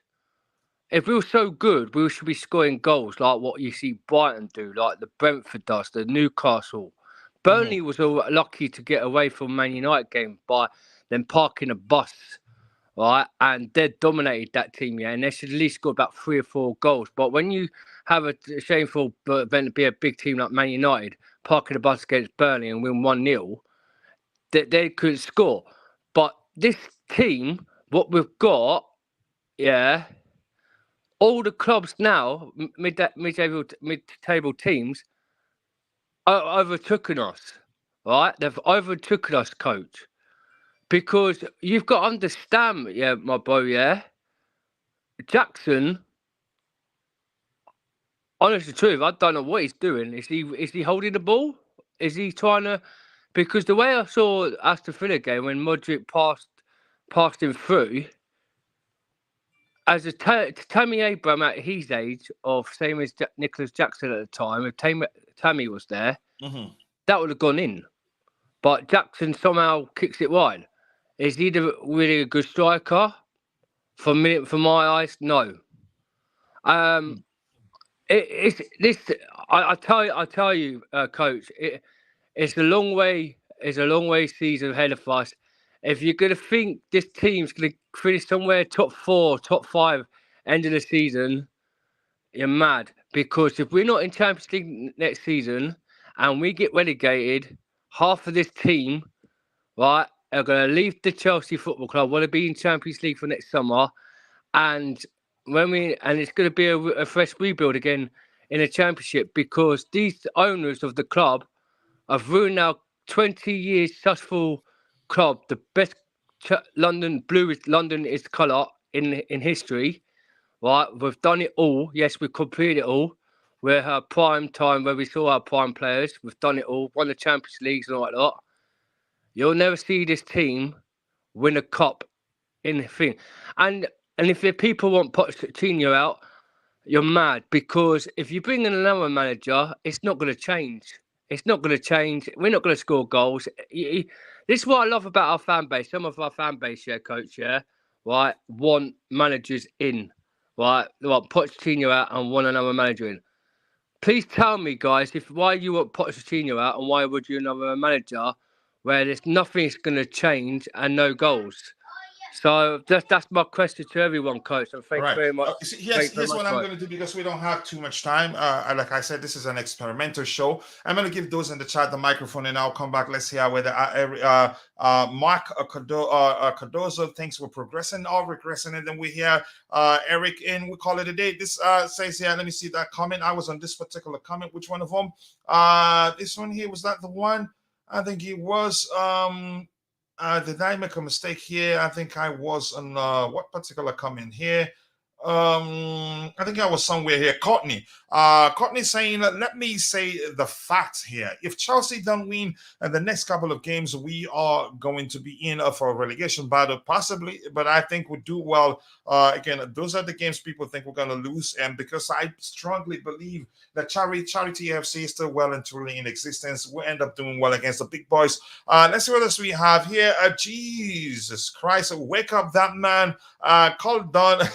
Dan, Nick is saying you have to. Yeah, I'm listening to you. Show, come on, speak up even more. And Chimera saying, Chimera here is saying, Contender FC, this new board opted to recruit unproven youth players instead of experienced players. This is not on Poch, but he okayed the signings. In my opinion, the time for me as Poch keep talking a lot of nonsense and not backing them up with his actions. I think Eric will send you a check in the mail. I think he said the same thing. I've heard him say the same thing on two different platforms today. Poch wanted experience, but he didn't really push for it. Poch isn't the one missing all of our chances. Yeah, exactly. Let's see what else we have here. With these performances, Chelsea won't see Europe for the next 2 years. Let's be real. Yeah, that is if the performances continue to stagnate or we will not see improvement. Exactly, that's why he keeps playing Sterling. He has no other option but to play Sterling. Nani comes on, does a quick Michael Jackson for his Instagram admin. It's not a serious player. Wow, Chimera, you're not a nice person. And are you sure you're going to go to heaven? We could have bought him all right for the money was spent on a manager's coach. You could argue that Pochettino, he's good, and the players are the problems, according to Ndumbo. The link to the panel is pinned at the very top. You can join. This is experimental, but it changes to just 2 fans at the same time, and one fan gets voted out, and the other remains and faces whoever comes in next. Hit the like button, people. Your likes go a long way in helping us spread the good news. Yep, we want you to do more of that. Let's hear you. I think it's gone. Where is he? But let's hear you, Eric. You're in the house. Eric, the question is a simple one, and I think I know your answer, but I'm going to help you, let you speak. Do you think we're making progress, or do you think we're regressing? Check is in the mail. No, look, I think that's I think that's a very obvious question to. I mean, I would love to hear the argument to say we're making progress. Honestly, very curious about that. I'm not going to pretend things are not great, and where a lot of things I keep hearing, and even shout out to shout out to the owner of the channel I just came off not too long ago. Yeah, my friend Mishi, yeah, very optimistic, but yeah. I'm sorry if I'm not optimistic the way you are. I think a lot of this optimism is hope. I'm not seeing it, man. I'm sorry. So I'm not getting the check from you. No check for you. No check for you. No, I wouldn't use the words that that's the person who made that comment. I won't use the words that they used, but I've already expressed some dissatisfaction with our coach, even though I'm not somebody who was initially I didn't want him just because it is not the right fit in my opinion. But with the way the team is now, it makes sense to have a coach like Pochettino. And no, I'm not saying it's all his fault, but you can't tell me that he doesn't have anything to do with these results. Like, it's a combination of things. It cannot be all on the players. Exactly. It can't be all the players. It can't be all on the coach. We know the main people to blame. But if we're just going to ignore that and focus on the team and the coach, I think the players are not experienced. We know this. The chemistry is not there. But it's up to the coach to... even if we can get scrappy wins, at this point, if we play diabolical football and at least win some 1 or 2 games, that would be helpful, just to give us some kind of idea of, some kind of good feeling or confidence perspective. Long gone are the days where Chelsea can win and Chelsea fans debate whether we actually won the game well. No, we won, but we struggled. We won, but this. We won, but that. We just want to score goals. We can't even score goals in games. So if we can get back to being able to score, we can start talking about winning games. So yes. So to answer the question in a very long-winded way, we are regressing, and it seems like we're even regressing more than last season. Wow, I've heard people actually argue that we played better under Potter. People might not know this, but we started the season worse than we did last season. The start to this season was we have gained less points than we did last season. But people just need to think about that. Right. Quickly, jump in this one. Dan, just hold on. If there's space, I'll still come back to you because we're running out of time. Go ahead, say 400 something days we haven't, apart from Luton game, coach. I was just quickly coming in 400 something. Yeah, there's a stat out there. 460 something games we haven't won at home. Since 400 and something games we haven't won at home. Yeah, we haven't won at home. 400. I'm not sure. You have to recheck that one, Dan. I'm not sure where you pulled that one from. Chelsea Dodgers put up on the stat earlier. It's not mostly minutes, not to games. Minutes. Minutes. Okay, yeah. There you go. Now I get it. Go ahead, Eric, so that we can give Nee. Yeah, honestly. Let's see. Nee. Yeah, go ahead. No, I'm done. Basically, I'm sorry to be a Debbie Downer or whatever the phrase. No, you're entitled to your opinion, and I like it that every time you speak, you always add the disclaimer. In my opinion. Yeah, it's my opinion, and like I say, Michi is he's a very optimistic Chelsea fan. Yeah, he is. I believe a lot of it is hope. I keep saying. Do you think I sound like him? No, but you agree with him. I'm sure he has. I'm sure he. You had a discussion and he gave you something after you left the stream, but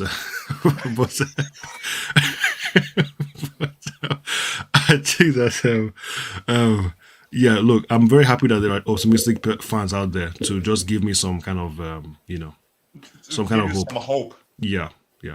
Thank you. I'll stop there. Let's say so. This says let me just accommodate people and hear them speak. So we can round off as soon as possible. So we're not scoring goals, and we are in a bad run of games. The players lost their confidence. They haven't lost their confidence yet, to me, but I'd say it's creeping in gradually. It's you can say at this point just in the attacking area. You see them missing, you can say, the easiest of chances. That's not a good sign. And hopefully they score during the cup game, even if we end up losing, but they need to score. Or hanging by a thread. Do you follow? So Poch out boss wants a new manager that can lead, give confidence like Jose Mourinho. I think you're working with Kimso. That's what I'm seeing there. We're not scoring because the players aren't good enough. Do you want Poch to put on the jersey kit and play number 9? Maybe. Let's see what else we have here. We won Luton at home. Self-inflicted is what Chelsea did. Yep, I think you could argue that. Choma, I appreciate you. Let's see. Don't put Pochettino in players in trouble. Okay. Let's see. And hopefully we'll start earlier next time so that we have enough time, because since it's a fans debate, a lot of people will comment, and I don't think this is a show where you can say 1 hour or 2 hours will be enough. But quickly, let's hear you. Again, we don't have too much time, but I have to respect Nee as my brother. And again, more importantly, somebody I respect so much. So Nee, let's hear you. Do you think we're progressing, or do you think we're regressing? I know probably it looks like Eric is going to be alone on this one, but unfortunately we have Mark Cardozo on the panel. Probably will be on the side of Eric. But let's hear you, Nee. Let's hear you, brother. Much love to you. Thank you, Mr. Coachella. I'm just here because of one person. Coachella, not even because of you. I'm here because of that man that waffles to my called Dan. Oh, you don't like Dan, right? I don't like him. No, I don't like Dan. Oh, my brother. Why don't you like me? Go ahead, Nick. Go ahead. Yeah. I know you don't have time, just Mr. Perspective. Now this feels like a fan debate, right? It's getting spicy. Yeah, that's what I wanted, but it's just that unfortunately we're running out of time. Yeah, I know. Else has access and can control it while I'm gone. Let me attack my brother real quick. What are you saying? Dan, what are you saying? Are you trying to compare Tammy Abraham to Jackson, a guy who have never seen English Premier League before, a guy who's coming into a new culture, trying to understand the English game?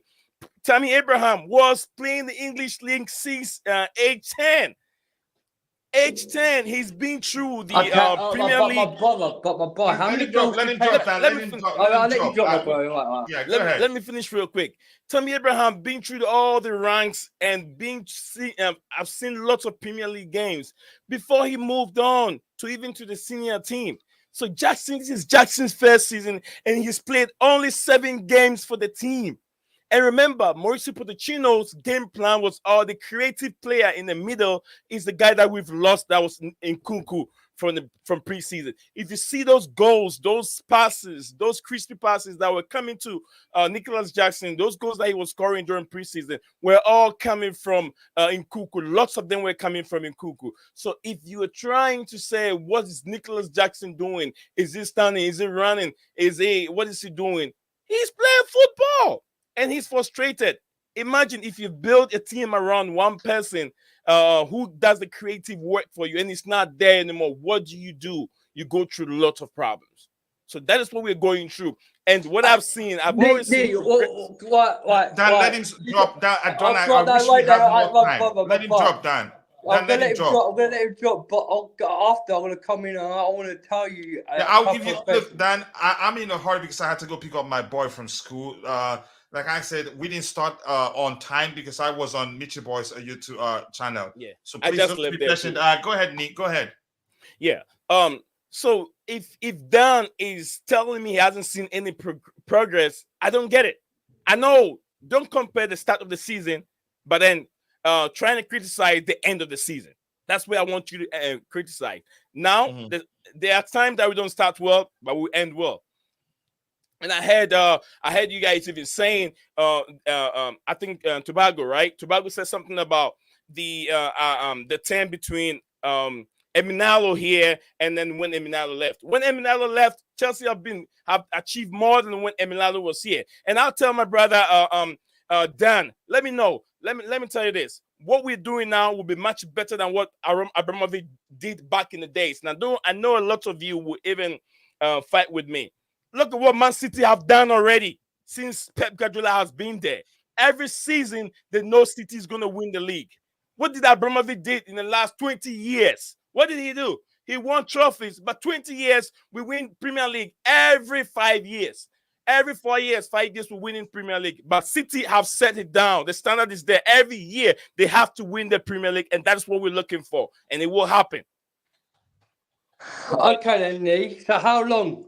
5-10? How long is Jackson going to score? You're telling me, yeah, the whole couple of games, my boy. I love you, yeah.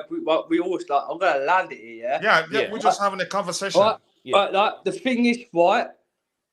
You got the team of a youth academy. This is an A team 21 squad, like a B team 21 squad. This is like the reserve team, like playing the reserve team 21s to come into the first team regular football. Right, you got Jackson is hardly doing anything on the pitch. The way I saw him against Aston Villa and Bournemouth, he was shambles. We have to be real. He was awful. He's not. I don't know if he's a striker or a left wing. The guy has got no physical mentality. He can't finish. And that's what I'm saying. Yes, Tammy Abraham, yeah, was our Coburn boy, yeah, and he came in. But people slated Tammy Abraham, saying how crap he was. But he scored 15 to 20 goals in the GNA in that season, more than Jackson. Yes, he's coming this season, yeah? No excuse, mate. Is same age with Tammy Abraham, the likes of Mason Mount, like, yeah, or Cole Palmer, or anything like Modric's age, yeah? These ain't got the fears to score goals. And you're talking to a team that recopulate, can't play as a team, and ain't got a winning mentality in them. Enzo's came in this squad, 120 million. Caicedo, 150 million. Right? What have they literally done? 60-something million for Cucurella from Brighton. What's he done? Right? Ian Maatson don't get a chance to play because there's something going on. and people crying out, that they wanted to get the improving experienced players like Mason Mount, Ruben Loftus-Cheek, Pulisic, Havertz, all these players gone from our club, and now they've gone. Oh, well, now they've gone. I'm so happy. Oh, everyone got excited. We've got all these players in, the Lavius and the Caicedos, This team can't even score. They can't score goals. Who's going to score goals in midfield? Who's going to score in the attacking Dan, I think we have to bring back this fight. Dan, let me catch up with the chat. Like I say, I'm sure you're not going to, if you were me, you're not going to leave your son at school. So we don't have too much time. Let me accommodate that on this end. I would like to have you and Nee on together because I like the conversation or the debate. Let's see what else we have here. It says Contender FC just having a conversation there. Marina, according to footballing level, Sterling is also part of our problem. The way he runs zero in a product is not being consistent enough, in my opinion. And keeping it real at Chelsea. Big up, my brother, Coach. Big up to you too, bro. I think you changed your ID, so I'm not too sure who's using this particular ID, but much love to you. I like the logo there, or should I call it DP? It's Bally's fault. Poch is not responsible for the mess. If we're going to start blaming, let's start from the politics that led to us losing the owner we love so much. Honestly, Coachella Sterling is an average player, not Liverpool or City Sterling. I think a lot have changed. Now I know that coaching is not easy. Chama, it's a good thing that you've learned that lesson. So congratulations to you. What is the role of Gallagher in this team?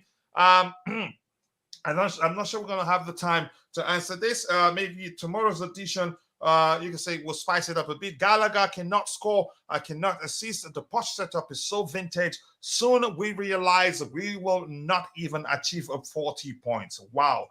Some concerning argument right there. I'm going to move on as quickly as possible because we don't have too much time. But let me get this. It's silly.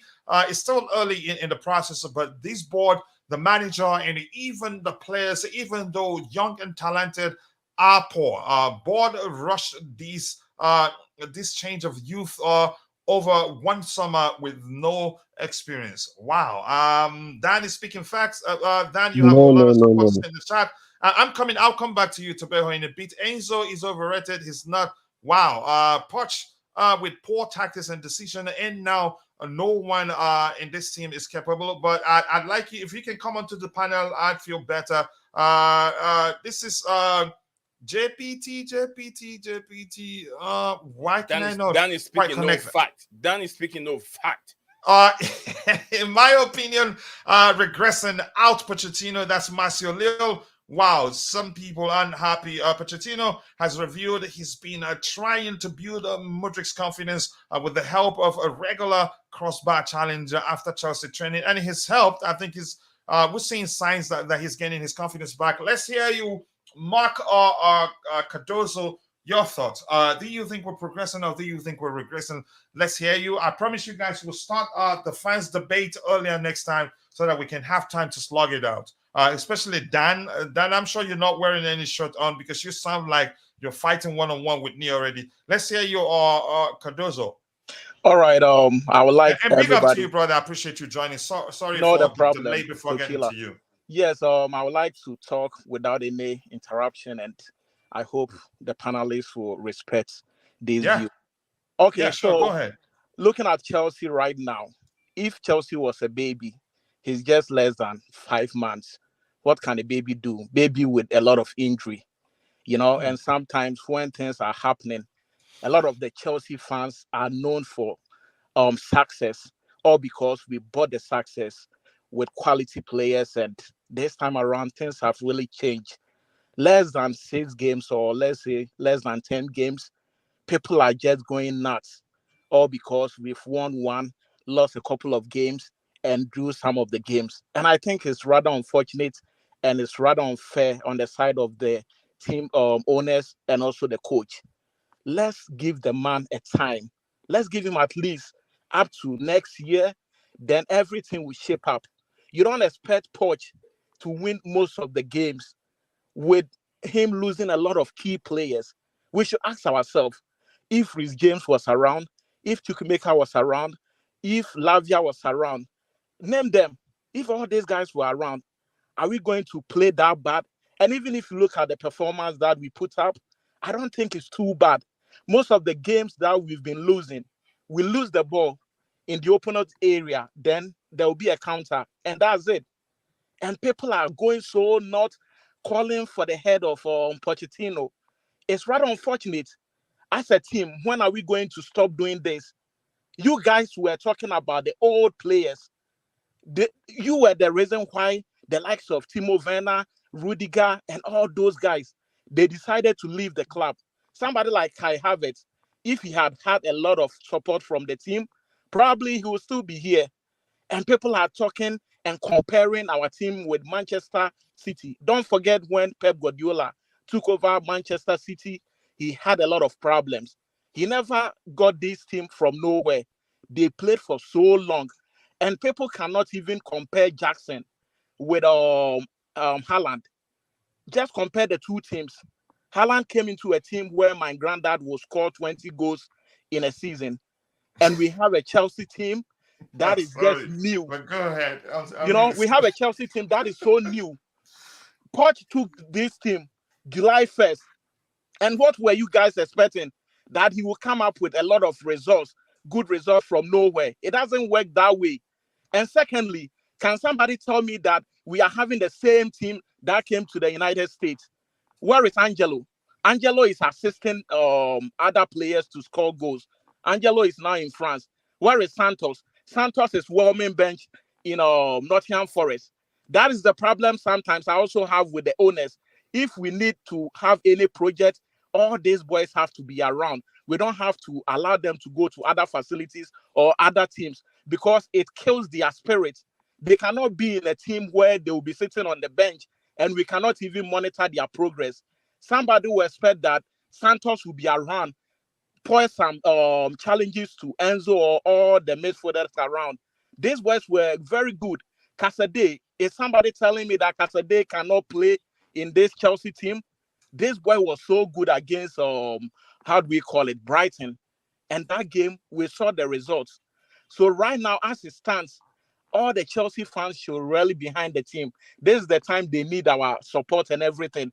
We shouldn't chastise them. We shouldn't go personal. We shouldn't be calling them names. And I'm going to disappoint people.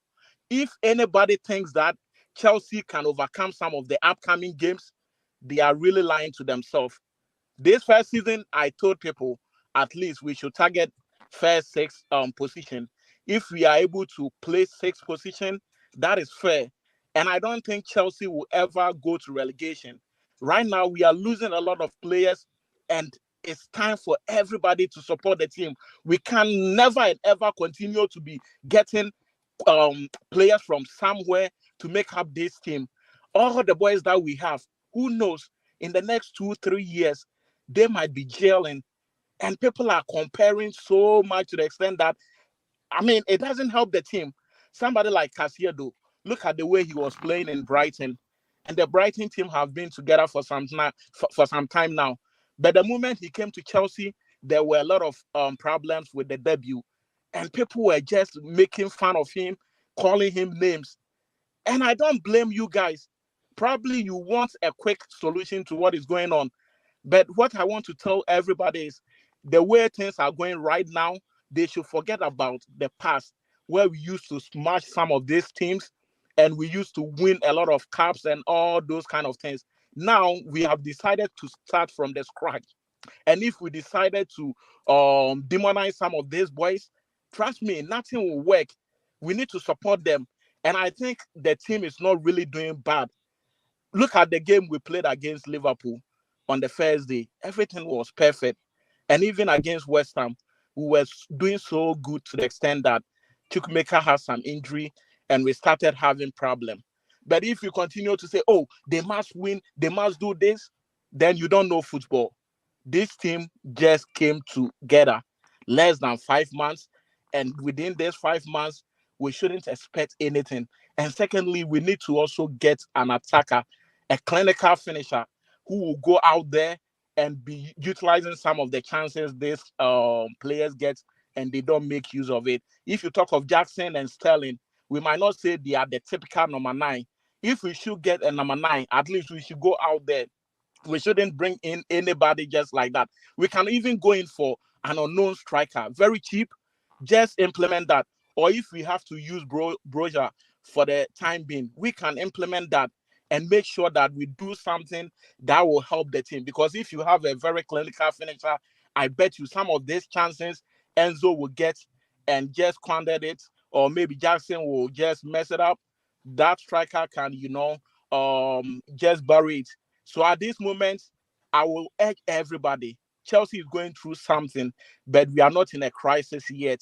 At the end of maybe January or getting to February, if we are still here at the 14th position, then one can say that, hey, we are in for trouble. But as it stands right now, there is no way all these injury players will come back and we were still going to see this team performing so bad. If we don't know anything, I believe we can also, assess Pochettino's performance based on what he did in the United States. And all the performance he put up was excellent. Just that things are really happening, but we are not on a lucky side. Things are really kicking in for the team. And I believe when everybody comes around and we get the collective of all the players and everybody around, we'll be able to, do something. And also the medical team, they have to do something about the numerous injuries we always have during the season. I don't know what is going on, and they have to amend their performance, because it's rather unfortunate that every season we have to lose some of our key players, and when we lose some of the key players, we tend to do so bad. So if there is a program they have to do for these guys, or if there is something they can do to avoid some of these unnecessary injuries, they have to do it. Or maybe if there are some surgery or something these people have to do, they have to do it, because the injury situation is so bad. It's so bad. Anybody who plays Chelsea will tend to get into injury, and they never, complete the season, which is rather unfortunate. And to the owners, if they really want to succeed, like Abramovich, it is about time they think about the team and not think about the packet, because some of the things they do, you really don't understand it. The calculation doesn't add up, because if you should spend 1 billion on players, I guess it should be some quality players. I would never say that these players are not quality, but even if you bring the players to the team, you don't send them out. Barcelona will never send their bona fide asset to any club just for them to make up the time Ansu over Fati there is gone. and Ansu come back. Fati. Ansu No, Fati. Fati is a situation that's why this guy is going, because of the injuries and everything. But if they really want to put him in the team for the future, I don't think they will allow him to go. All the team, the players in Barcelona and Real Madrid, if they are part of their plans, they make sure they stay, they experience whatever is going on New Camp or in Madrid, to make sure that they fit into the team. They don't just send them. So we are making a big mistake. We should record these boys back in January, make sure that we have all the players together. And I believe people will be smiling at the end of this season, because we are not doing that bad, and people should just relax. Things will get better for the team. I'll allow others to come in so that they can also express their view about the Coachella, situation. my brother sound like he's from GH. You from GH? Yeah, he is. Yes. Hesitant. Oh, okay. All right. Hesitant. His name is escaping me because my name is already on the road. My mind is already on the road, so to speak. That's Mark. a brother, Mark Cardozo. Cardozo, I appreciate you. Sure. Check is in the mail. I think you spoke very well. With cool-headedness and actually good understanding of the situation that we're at right now. And Roger has joined. Roger, if you have, let's say, 30 to 45 minutes, I'm going to go pick up my boy. I'll hand over to you. You start by answering the question. Do you think we're regressing, or do you think we're progressing? I think I'll be monitoring so that things don't get out of hand. I think we all can respect Roger here. You can say as a that's a first. Chairman of the Goalkeepers Union, at least. Please, Roger will speak whether he thinks we're regressing or progressing. And Roger can go ahead and ask more questions based on the theme of this particular show. And then we can run with that. And I think Tebago wants to respond. He said he wanted to say something. He's here. Maybe Roger, if you can let him come in and say, once he's done, you can go ahead answer the question whether you think we're regressing or progressing, and then you go ahead ask more questions based on this theme, and I'll be back in about 30 minutes at most, or 45 minutes. You go ahead, Tebago. You can come in once you're done. Roger will try and answer the question. I'll be back, guys. Thank of course. you. Okay, drive safely. Yeah. Okay. First of all, Mark, man, we need fans like you. Just quickly, Mark, please make sure to go check out Nee's YouTube channel. He's our brother, and I think he streams every day, just a few hours after the Blue Morning Show. And I think probably at that time you'll be back from work, because I know you're usually at work during the time I stream. That's why you're not always on. So talk with him via the private chat, connect, and check him out. Go ahead, boys. Yeah, all I'm saying, Mark, we need fans like you. I said it during a knee show today that bring our players, our manager is not helpful. Things that our fans are doing at this time are not helpful. We have so many crises at the moment. Whether we don't like the board, the player, everyone, but again, we have so many criticism from our own fans. At the end of the day, players are not machines. They're also human beings. They see what fans are saying on the social media, and our fans are keep on doing the same thing. And if you can ask any fan that today, which coach would come to Chelsea and coach kids? Do you think Luis Enrique, Pep, Jose, Ancelotti, best coaches, will come to Chelsea and coach these kids? I don't think so. We have to respect Pochettino. He took a risk to coach this team. Whether the board or the directors set him for failure, it's up to him. He took this risk, so let's respect him. And I think you're going to do well in Chelsea if you be patient. But if you're not gonna be patient, you won't do well. So, Mark, spot one, man. I love you, man. Hopefully, we can see you more in the channel, and then we can discuss more. Thank you so much, brother. Big up. Big up, Geezer. Big up, Geezer. Yes. Hello, gentlemen. It's a pleasure as always. Big up, Roger, mate. Big up, Roger. Hello there. Some of you chaps I don't think I've spoken to before. Some of you I have, so it's a pleasure to be on with you. Thanks, Coach. Drive carefully, old bean. This is my take on this subject matter, if I may. I think it's a little bit of both. Are we regressing or progressing? I think currently we are somewhat stagnant. Now, I know by definition, if you're not progressing, you are in essence regressing. I get the concept, but if you can understand the context with which I'm saying it, yes. Have we played up to our potential? Of course not. Have we been unfortunate based on the level of injuries we've experienced?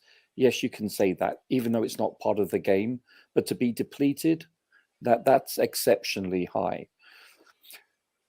The coaches are responsible for the players' mindset, their approach, their professionalism, the tactics, the formation, the application, the substitutions, etc. We all know that. However, if Enzo, for instance, is taking that penalty, it's based on the execution or lack thereof. You can't blame a coach or a manager for a player not executing correctly. Yes, that manager, he or she is responsible for choosing the players, but let's all be realistic here. Virtually everybody in our squad, entire squad, with the exception of maybe Bettinelli, is a world-class player with regards to their age bracket. They're highly skilled, highly technical for the most part, etc. Do we lack leadership all over the pitch? Yes, we do. Do we lack experience? For the most part, yes, we do. I get it. But when it comes to the actual execution, you cannot blame the sideline for that. If you look historically, and we're going back to, let's say, the latter part of Tuchel's tenure, we're experiencing the same thing. Look at his very last match in the Champions League. We lost at home 1-0. We were creating. Our XG was amazing. You can say the same for even his successor, Potter.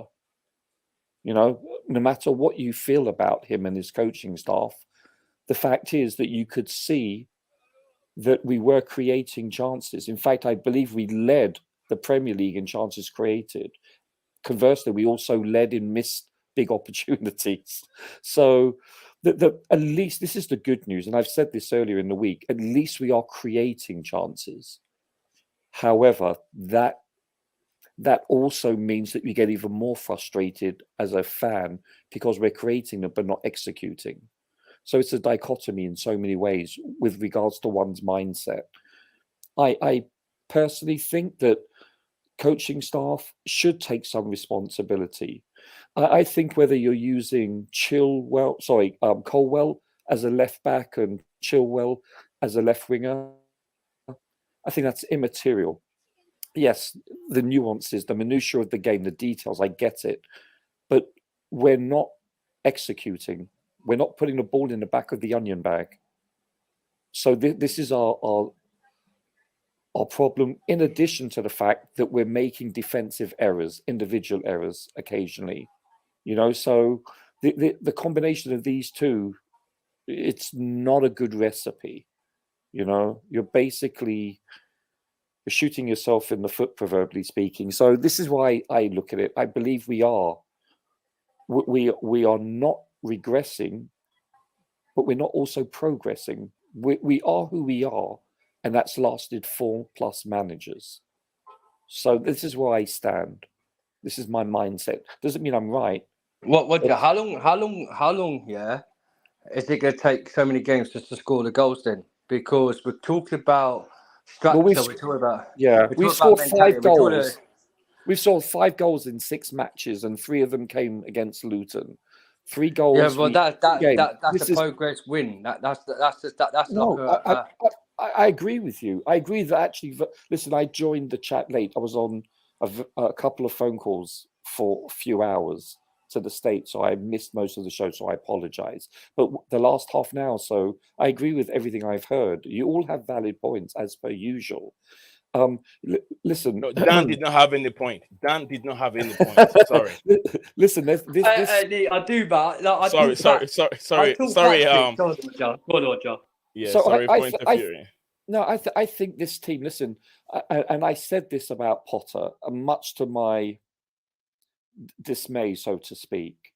But you have to give coaching staffs a tenure. You can't just dismiss them after 6 games or however many. I personally believe, listen, as I said before, Sir Alex Ferguson, if he was starting out as he was 35 years or so ago, he wouldn't be able to succeed today because he wouldn't be granted the time to succeed.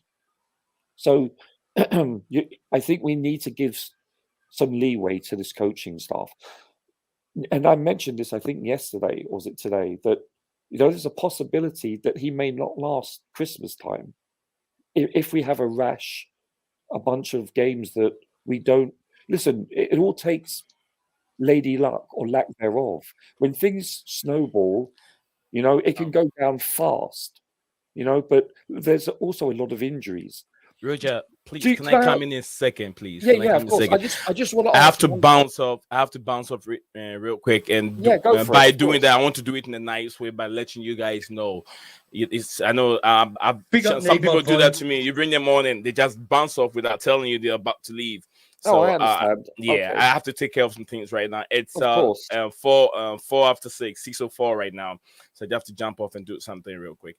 But thank you very much talking to you guys. And my brother Dan, man, I feel like just holding his neck and squeezing him to the ground. Show tomorrow. We'll talk about this tomorrow. Yeah, I feel like holding his neck and just squeezing him to the ground and just draw every little lemon squeezy out of him. But do you know what? Roger, take care. We had a debate with Wesley Fofana. Yeah, we will continue later. And then I argue with the fight with the Wesley Fofana, but next year he'll be smashing it back when he's back. Definitely. But I told you I will apologize. I will apologize to you. He's come on here and bit and got the reaction. what I like to see, because Jackson ain't better than Tammy Abraham. I know. And I just want to bounce off. I want to bounce off. Co-host right now, which is Roger. Thank you very much for hosting me, and thank you very much, my big brother Coachella. Drive safely and come back, and then continue the show. Much love to each and everyone here. My Ghanaian brother also. What's his name again? I can't remember. Then also, what was that again? Mark Cardozo. Mark Cardozo, big up to GH Sure, brother. bro. Then big up to my other brother, Metaface Doom, and everyone that is here, Blue Blood, and everyone. I think what's his name again? The Blue Chelsea Blue. Come on. All right, Chelsea done and done. Much love to you guys. You guys enjoy the rest of your evening. And I'll catch you guys again the next time you Coachella put the show up. All right. It was a pleasure. Thank you. All right. You guys have a good night. Can I ask a question to everybody, one at a time? Do you think, with regards to the coaching staff, do you think that we're going to end up getting a number 9 come this next transfer window? I'm talking about not a unproven number 9. I'm talking about an elite number 9, someone that is able to score, like a Tony or Podolski, someone that is a proven commodity. Or do you think, actually there's 2 questions, or how do you think this coaching staff's tenure lasts? Do you think he can survive past Christmas? Roger, that's a good shot, mate. I've always said along, I don't think we're getting Ivan Toney in this January. Sure, that was just an example, by the way. Yeah, I don't think Ivan.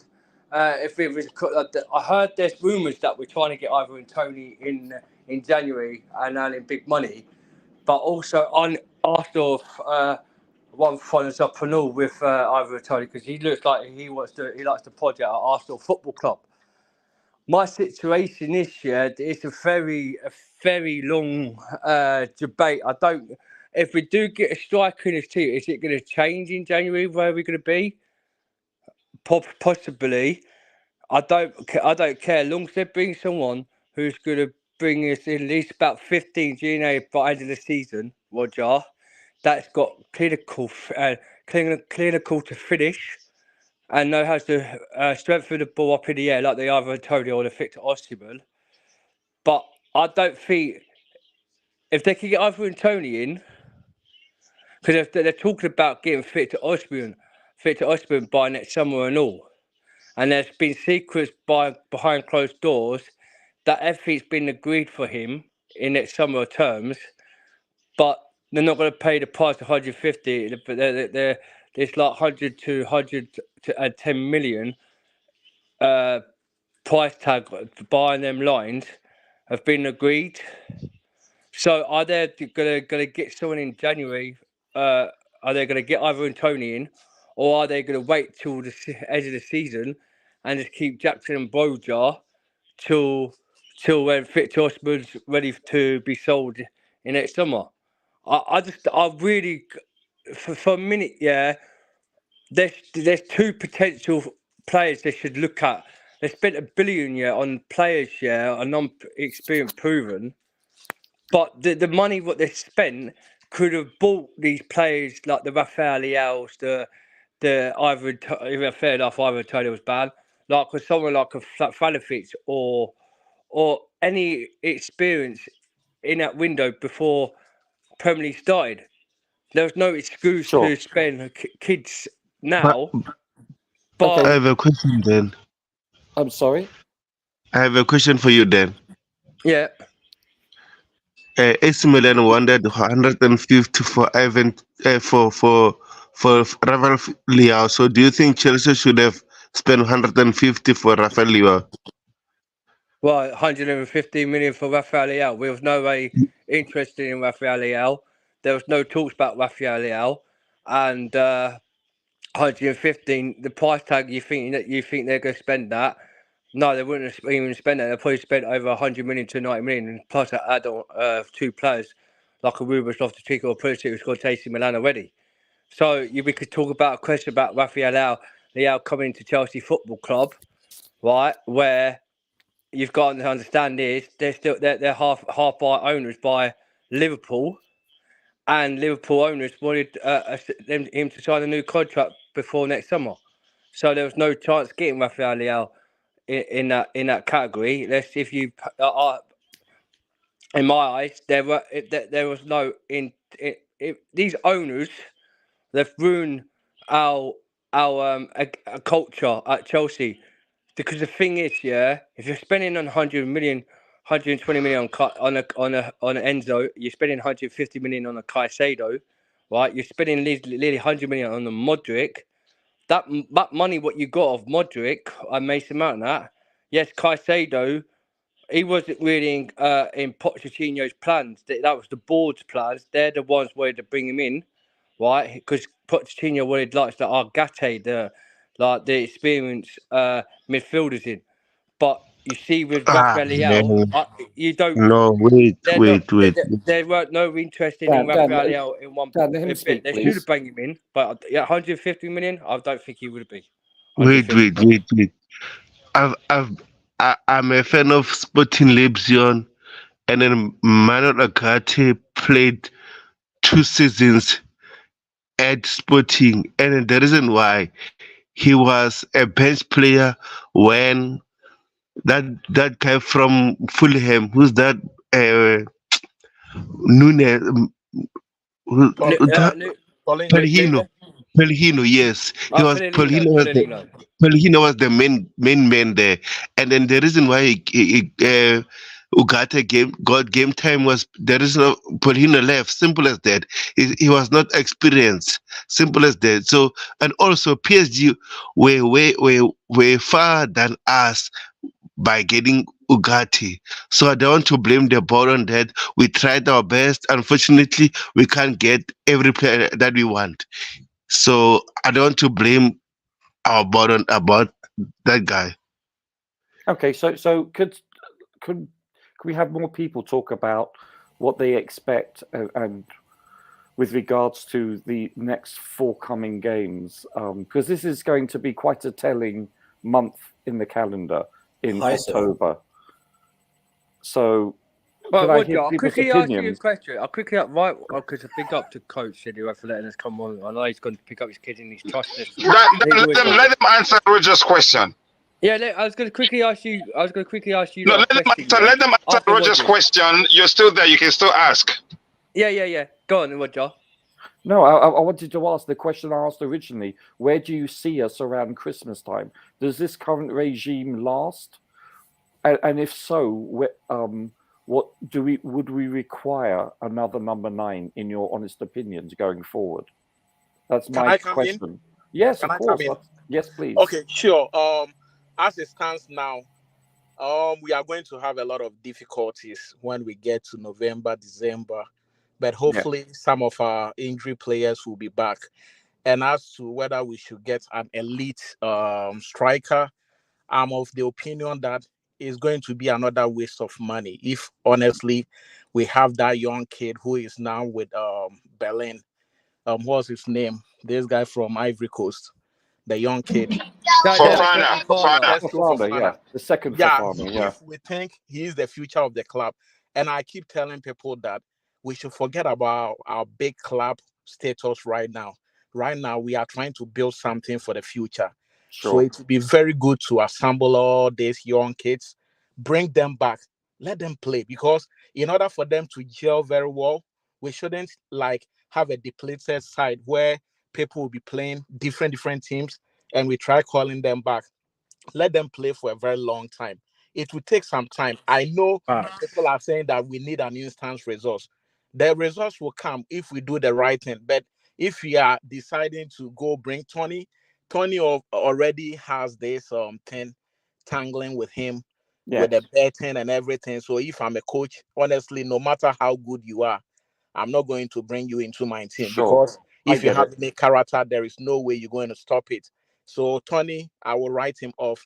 Are we going to bring Osimhen? And how much is he going to cost Chelsea? It's another problem we have to look at. But do you feel comfortable with Osimhen or any other number 9 that is not Premier League proven? Do you have a problem with us spending 100+ million on a player that's never played? Okay, just curious. Especially coming out from Lukaku saga and all the previous strikers we've brought from Italy. Somebody like Higuain and Germany. Yeah, and Germany. Somebody like Higuain came at a time we expected him to do a lot. Nothing happened. Morata came, the same thing. So coming from Italy doesn't make him a striker for the Premier League. Premier League, I always tell people, is different from the Italian league. Somebody can score 80 goals in the Serie A, but when they come to the Premiership, they find it very difficult to find their feet. So we should be very careful. If we have to spend wisely. And I don't think we need to spend because we have all the young guys around. Destro, I will give the position to Destro. Let him play. Throw him out there. Let him build his confidence.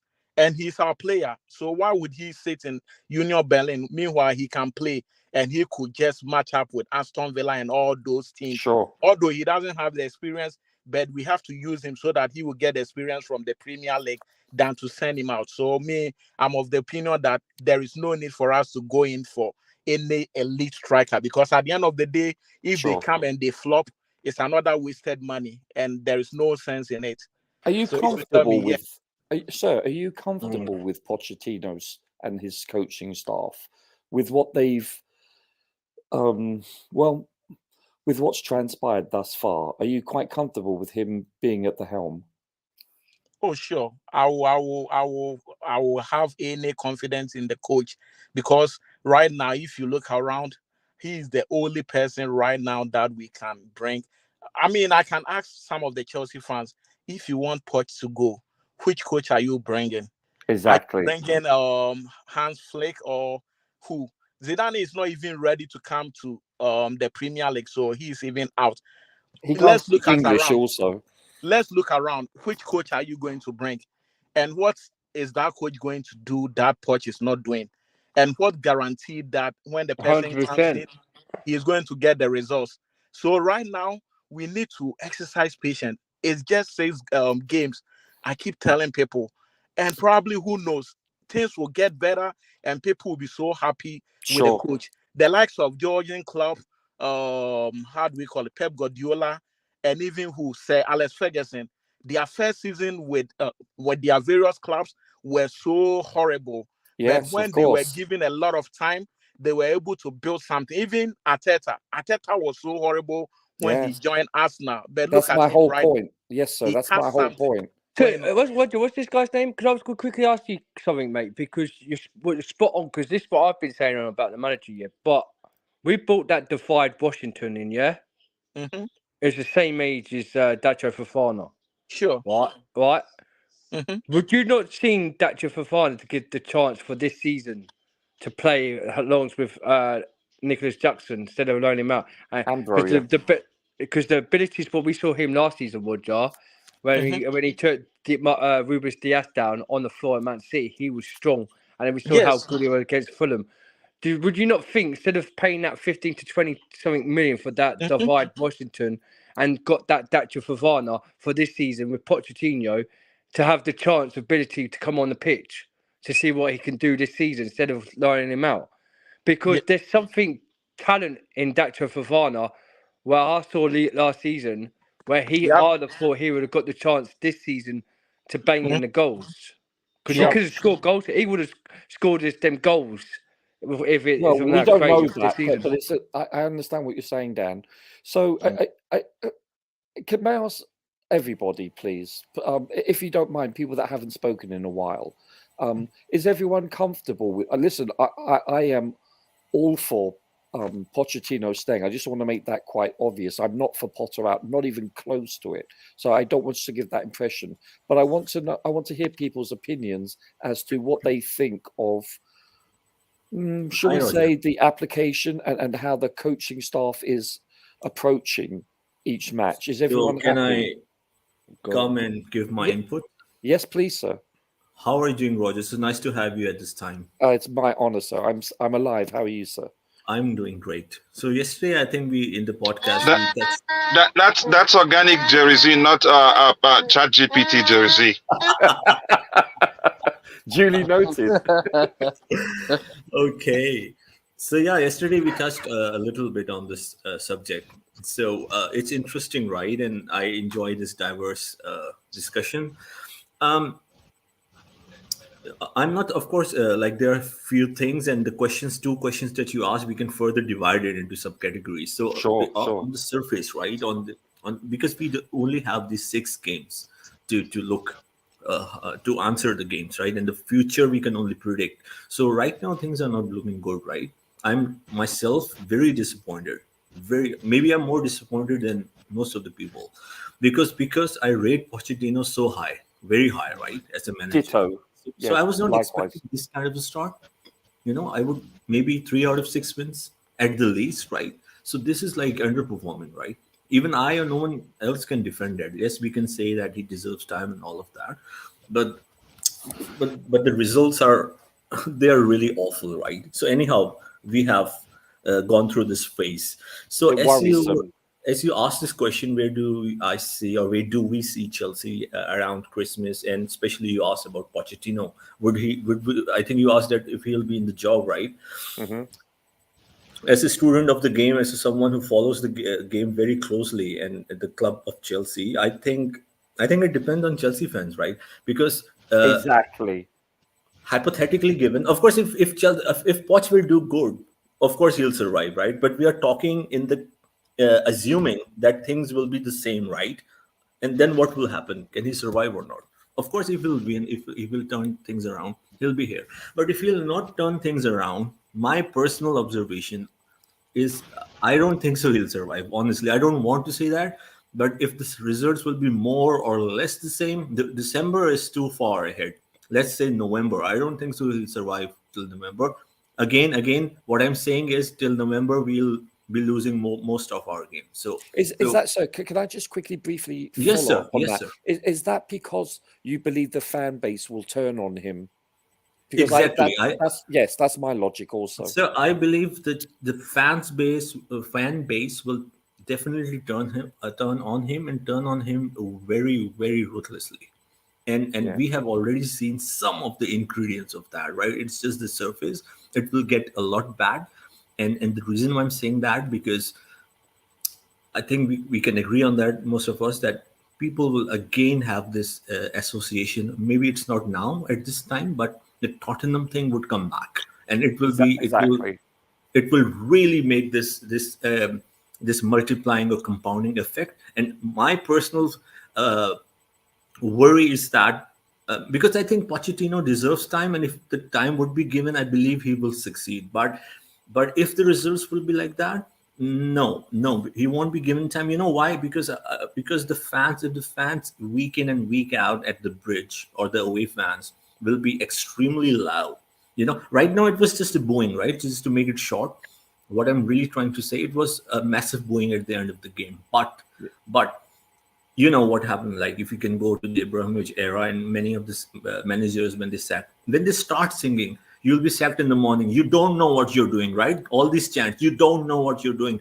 I'm scared if these things will start, it will be a huge pressure on the owners, and they will be left with no decision but to sack Pochettino. This is what This is worries my take. me. What do you think? But Roger, but I would like to say something. Of course, Even when please.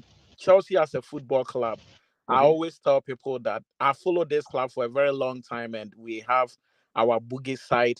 And no matter what we do, some of these teams always frustrate us, and it's very difficult to get like even a point from them.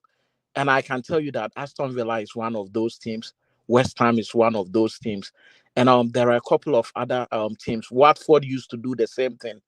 And if people could remember, there was a season Chelsea was very on top of the league, and a team like Reading, there was a player from Cameroon called Bia or BK, and I think Ashley Young was also in that squad. They beat us because I remember I think it was a Boxing Day or New Year's Eve or something like that, and it was normal. Some of these results you can expect some shocker and everything. And Sure. I believe this is something that is happening right now. Aston Villa last season beat us, with all the experienced players and everybody. They beat us in this place in Stamford Bridge. So it wasn't a different story altogether.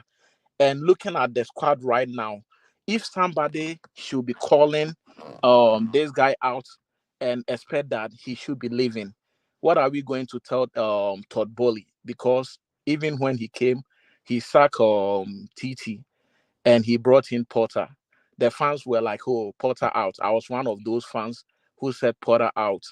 Now he brought in somebody we all thought is good for the club, and just less than 6 months, we want to go back to the owners and tell them that, hey, we don't want this coach. And even if you want to sack Pochettino right now, what coach are you bringing in? And what is he going to do? We are going back to cost 90 because at the end of the day, all the preparation he might have structured for the team, a new coach is going to come. Do we have that time to make sure that the results will be coming in on time? It's impossible. So all I will say is that this season we know it's going to be very difficult. There were some friends who were saying that, hey, we're going to place top 4. I said, no, you guys are expecting a lot from the team, but we need to exercise patience because it's a very new team. And nobody can tell me that within some 6 months, we can be playing like Man City, who have been playing for the past like 7 years together. Yep. So it's all about time.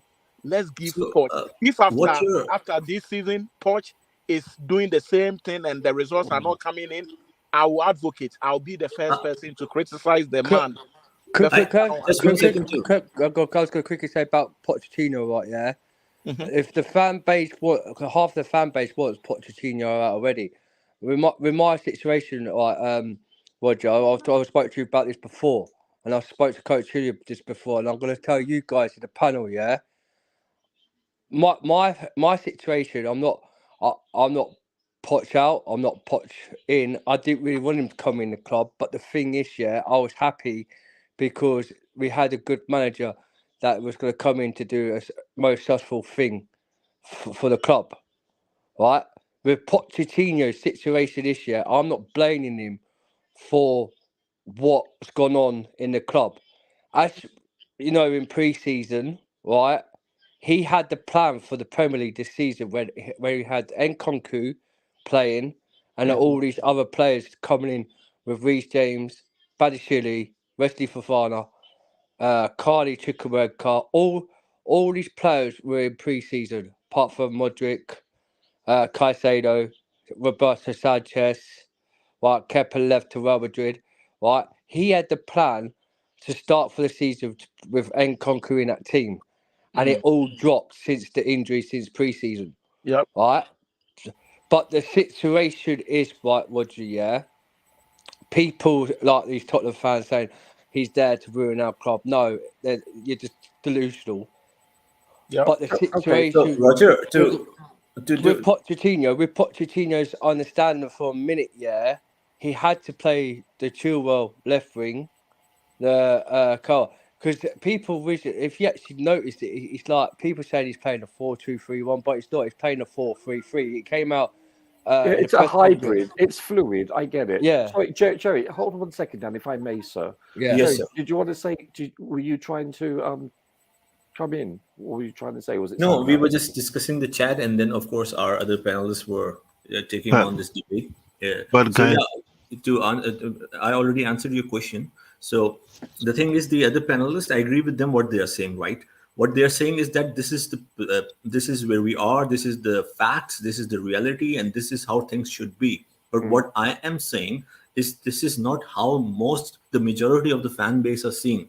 They are not saying it like that, right, Roger? So the thing is that the fans can really turn on Pochettino very soon. In this channel, in this community, if we see otherwise, that's a good thing and that's a different thing. It can be toxic, yes. But given that, right? Given that, let's say, hypothetically speaking, in the next 8 to 10 Premier League games, we'll lose another 6, right? I don't think so Pochettino will survive this job. Roger, what's your take on this? So I'm looking at the schedule right now, gentlemen. No, November. Assuming that they'll lose 60-70% of the next 10 games. And the Stamford Bridge crowd would be... really ruthless and will be making the chance that It'll be Pochettino so. should be sacked. You don't know what you're doing. Don't you think so? The pressure would really mount on the owners to pull the trigger. Half the team should be 6 points out of 15 games. Well, John. Right, so hold on 1 second, Dan. I totally agree, Joey. Undoubtedly, the pressure will be insurmountable to a certain extent. You're looking at November, Tottenham away, Man City at home, Newcastle United away. Just those are only 3 scheduled games in November, and all 3 we could quite easily lose. Now I understand Coachella has also said that we usually, and this is true, we usually play far better against teams that are higher up in the table that don't use the low block. And he's totally correct with that. This is a factor. So this is a good, shall we say, a good aspect. However, October doesn't look so good. Fulham away, Burnley away, Arsenal at home, Brentford at home. Listen, you're looking at 2 London derbies alone. So Brighton Hove Albion in the League Cup. You're right. Because of if Pochettino had not been the Spurs manager, I think the fans would be more forgiving. But because that is not the case, I believe the toxicity will only increase exponentially. I totally agree. Hello, Mitchy boy. So does anyone else wish to answer the question about? Yeah, I think Tebago wanted to say something. Yes, please, Tebago, please. I disagree, guys. As I said, it's not helpful hiring and firing coaches. I totally agree. We won't progress as a team. Look at Arsenal board, what they did with Arteta. They protected him, even though they lost, I think, 5 or 6 of their first games during 2020 and 21 season. They were poor. They protected him. Look at Arsenal now as a team. They are playing brilliantly because the patience of the board, regardless of what the fans were saying, Arteta out, but the boys stick to the coach. So if our boy gonna stick with Pochettino for this season, and let's say next season we're gonna give him time to prove to the fans, to the board, that he deserves the Chelsea job, so be it. But during first season, sack him. Man, I'm telling you, it won't be helpful. But that's my opinion. Yep. But as a team, for example, how many coaches already we sacked? Tuchel, Potter, Lampard. Lampard wasn't sacked. Lampard didn't get sacked. Yeah, Lampard didn't get sacked because he was there for the end of the season. Yes. We had Bruno for 1 game. Yeah. So how many coaches would we have? And then while the media are on top of us, so it's not helpful, guys. As much as some of the fans didn't want Pochettino, but give the coach time. Here's where that is even more dangerous, and that is something you could say I learned from the firing of Thomas Tuchel. These players we've started to hear how close they are to Pochettino. They love him, and because he's a good man manager, he makes them all feel important. They've developed some measure of bond. If you fire him, you risk a situation where you'd see the sort of bad performances that maybe you start thinking, we need another clear out, because they have they're like family. If you fire their leader, you're creating a serious problem. It will not solve the problem. It will compound the situation. And I think Pochettino so far, he hasn't done that bad. In my opinion, you can say the sort of performance we're seeing so far, I expected that. I did not come into the season expecting us to measure the performance. You can say the level of Man City, Arsenal, Liverpool, even Newcastle United. They play as a unit. They don't have their squad cannot measure our squad in terms of quality. Excuse me, Yeah. caller, could you identify yourself, please? I'm just a caller. The caller is on fire, right? Amazing, delicious. I want to ask this guy a question. I want to ask this panelist a Go question. ahead, Roger. I'm handing over to you so I can concentrate and drive, brother. But the discussion, welcome to the call. Welcome to honestly, the discussion has been it's been delicious. Go ahead, Roger. Let's support Bosch, guys. Let's support Bosch. Question quickly. Dan, hold on 1 second. Hold on 1 second. Let the other gentleman just quickly finish, if you don't mind, Dan. Oh yeah, sorry for cutting you off, Tebago, but that's because you're my brother. So I didn't care. Yes, apologies. And I think you made a brilliant, a delicious point, my brother. Look at Spurs under thank you. Look at Spurs under Pochettino, and then former players talked about him always as a good management. And then I'm telling you, now we're building a harmony, a family. And during his first interview, he said players should feel at home. And then if you break that, and then we get a coach that maybe worse than Pochettino, players will like to leave also because we sack their leader. So we should be careful. As I said before, at the moment it's so painful to watch our team, but it's not that bad. Unfortunately, we are not clinical. If we're clinical, we should have been talking about something else now at the moment. But unfortunately, we are not clinical. We have to deal with it and be patient. But if you sack Pochettino and hire someone worse than him, we're gonna regress again. We need another project, which is bad for Chelsea. Let's just be patient. I know patient. Not everyone is gonna be patient. And but then but you know what's different, though, is the fact that the fans that actually attend the matches, they do not subscribe to this theory, and they haven't.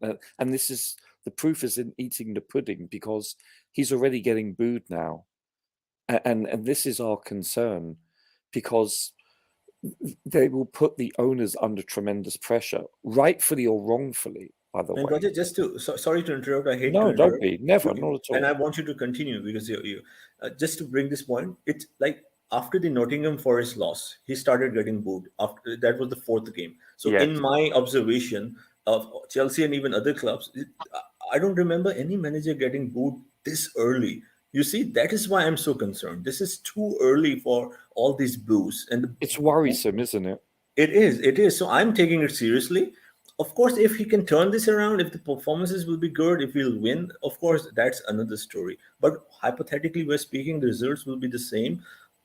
I think the situation will get really worse, right? So please continue. I apologize for interrupting. So never. Don't worry. Please take my point and continue that the booing is. I think it's too early, right? It's like fourth, fifth, sixth game they are booing the team, right? Knowing that it's a new team, knowing it's a new squad, it will need time. So if we are, as Roger said, if we are saying that, the match-going fans, they have a different mindset. So no matter what we'll say, what I'm trying to say, of course, we are making a lot of sense, but we also have to accept the fact that the decisions won't be taken on what we are saying, but what the fans in the stadium, how they'll react, right? Yeah, but hold on. But I thought, aren't the match-going fans the ones who are level-headed and patient? That's what I've been hearing, and the ones on Twitter are the ones who well, don't. Yeah, I see what you're saying, but it's quite ironic. The ones that are booing, you know, but they're so quiet when you can hear the opposing fans sing at your own stadium. It's like it sounds like it's an away game for Chelsea invariably. That's what I find contradictory. Roger, please have Eric answer the question. I think he hasn't spoken for a while. Maybe he slept off because it's late for him. Just as hit him with the question. He cannot just come in whenever he wants. Hit him with the question. Let's hear him, Roger. Please, I beg you, please. Oh gosh.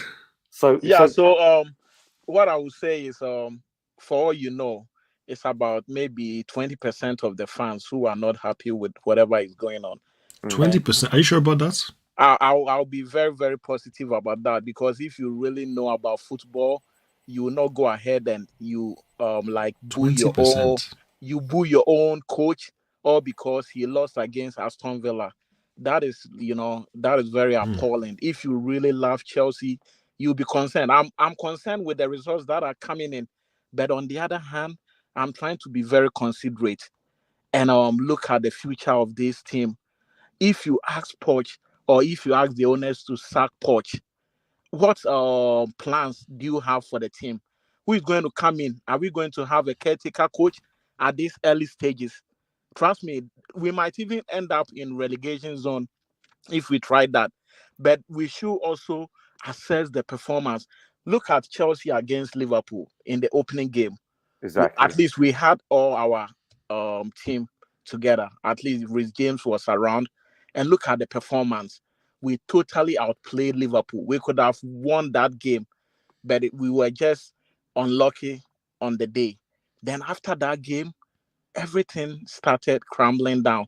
And even before West Ham won that game, Enzo Fernandez, he just missed a penalty. Chukwuemeka scored a goal for us. They equalized. A turning point. Yeah, and all of a sudden, boom, Chukwuemeka was out, and that was the end. We started falling down, like everything was, this race. So if you look at all the performance, you should ask yourself, even Chelsea was able to draw with Liverpool. Look at their results and everything. Everything is going on well, because after we played that game, I've never had any key player from Liverpool with any injury, and they are getting the results. So why can't we also wait? At least we should wait till maybe January or February. All the guys will be coming.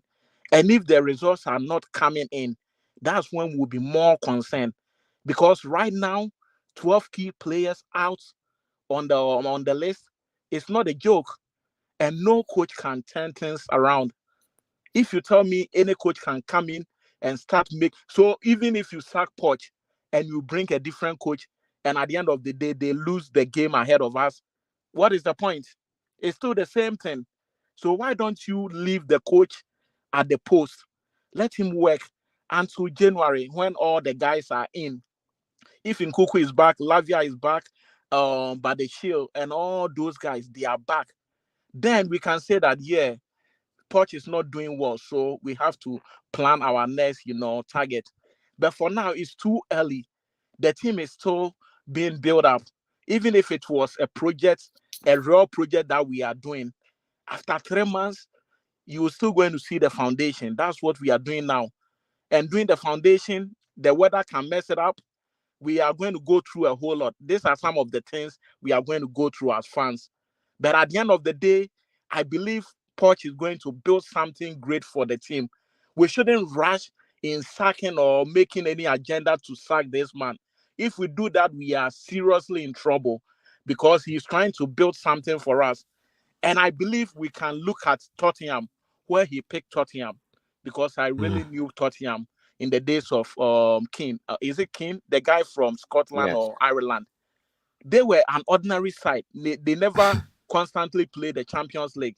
But the moment Poch moved from Southampton and went to Tottenham, we could call them like a big team in England, because they were placing fourth, and he discovered the likes of Dele Alli and Harry Kane. All those guys, nobody knew them. Adebayo was their main man. But when Harry Kane came in, he took Adebayo's position. He gave Harry Kane the opportunity to play for Tottenham, and they really did a good job. But unfortunately, I think they lost against Real Madrid also, which I think it was rather unfortunate. But they were doing good. So at this time, I know it will be very, very difficult. We have a very Herculean task to fulfill. But at the end of the day, I believe this guy will be able to turn things around if all the guys comes in, and we are able to also have a clinical finisher who will take the team on his shoulders and be barring some of the chances. Because although some of these players are very good, but they are too shy in making use of some of the chances they get. you can't tell me They're that lacking Poch should, confidence, I yeah, believe. you can't tell me that Poch should tell Jackson how to slot a ball in. And I was discussing this with another brother the last time. Poch is not able to teach you how to put the ball in, especially where you are standing. No coach is going to teach you that basic. You have to use your sense, your brains, and everything. And I know Jackson is a good player, and maybe the tension is too much, all because of what he has been reading from social media and other places. That's why he's making that mistake. That's why I believe the Chelsea fans should support them, give them words of encouragement. When you go to their social media handle, tell them how important they can make it. You don't have to go and tell them how shitty, excuse my language, how bad they are playing for the club, and you don't want them here. We don't want the Harry Maguire situation in Chelsea, because Harry Maguire wasn't a bad player until he joined Manchester United. And the fans has been on him for the past, how many years? 3 years or so. And look at him right now. Even when he gets the ball, he's not that confident like we used to know him from Leicester City. So we need to give the guys chance. I believe things are not going to be easy for us. We all don't like the results. But if we say we should sack this man, tell me who is coming in and how is he going to overcome the likes of Manchester City, Tottenham, Arsenal. And for all you know, Poch might be running away with some of the results. You might think that we are the underdogs. We could win some of those games. And what are the fans going to say at the end of the day? So it's all about time. We need to support the team. I We believe need they to are start not winning that bad. games. We need to start So winning just games. one Give them question. the chance. May I A ask? great discussion, Roger. I agree with the panelists. I'll just ask you one question. I want you to elaborate because you know more than all of us, the match going fans. Please throw that question at Eric. He hasn't spoken for 10 years now. anyone can say that. The question is, and then Roger, you can take it whenever you will have the chance. Will the match going fans, will the fans give him the chance? This is the question. Are you asking me, sir? Yes, sir. I fear not, to be quite frank with you, and that's based on the last few games at home, especially. Regardless, if you look at all of 6 of our matches, our XG has been greater than our opponents, if I'm not mistaken. So what does that tell you? That tells you, or tells us, that we're creating chances, but we are not taking them. I think the more that this lasts, the longer this lasts, at home specifically, I think the louder the boos will be. If we start scoring, converting chances, and even drawing but scoring, I think you will see the crowds be less vitriol. They will have less opportunity to boo, and they will back him more. But however, the longer this continues, specifically at home, then I foresee the pressure mounting, and that will be reflected by the fans booing even louder. It's a snowball effect. Roger, do you know it's been the worst? This has been the worst record. Leicester's had what more Premier League games since they've been relegated. What now is Chelsea doing it this season? Yeah, you know what though? But you have to look at the fact that's right, that's correct. But listen, sometimes you win ugly, sometimes you lose ugly, and things haven't gone our way. And that includes, listen, there is a reason why teams that are very good are doing worse than expectations, and that's because of injuries, lady luck, poor refereeing, however you want to term it, or a combination of the aforementioned. And this is what's happening right now. It's a snowball effect. It's that simple. I do want to ask one thing, if I may, to everybody. What is your outlook, and have you been impressed with Mudryk thus far? I specifically really enjoyed his pass that dissected the defensive line that he made. It was a gorgeous pass to, I believe it was Jackson. I mean, Roger, could I say about the thing about Mudryk? Yeah, I've heard a lot of Twitter spaces slating Mudryk too high in heaven. They want him out, gone. in January. They want him gone. They said he's not good enough in this team. There's nothing ability of him that he's shown what he's doing. But my situation, as me, Roger, I've sticked up for this guy so long since last season, and and people say how long you give Modric time. Right. My situation, I'll bring up a stat on my YouTube. Half of the fan base of our fans that talked it on in there, they're need to go look at the history of the minutes gameplays when he played last season, until he had two full 90-minute games last season, and the rest of them like 68 minutes, like 78 minutes, 82 minutes, and then before like some like ridiculous like 5 minutes Lily, and half them games we came on was winning, losing and drawing. But my situation with Modric, right? This is why I say about Pochettino, right? No matter if like what I was saying earlier, that's why when coach, I was asking me this question about the team, and when I came out and knew where to come, but Pochettino needs time to redevelop these players, right? Indeed. Modric and Nuno Madueke, these guys did not have full factor of fitness before the season. That's why they didn't get played. The scenario in training, like you could see Modric was like on thing. If Pochettino could get the form out of Modric in the system in a 4-3-3 pivot in that left side and keep him, because he's now playing him, and we saw what he did at Aston Villa. I think he will come at his best, and we will actually see the real Modric, what we saw him at Shakhtar Donetsk, what he did against Real Madrid in the Champions League. The guy needs more time to redevelop and just get play his way into form. Dan, let's hear from that's what I'm saying. Like, get into that first team, but instead of Pochettino subbing them on in second half, because it just won't work for him. If he could play him in that full to 70th minute in that game, we might see that performance there. There is a talent there. There is a talent there, Roger. We can see that.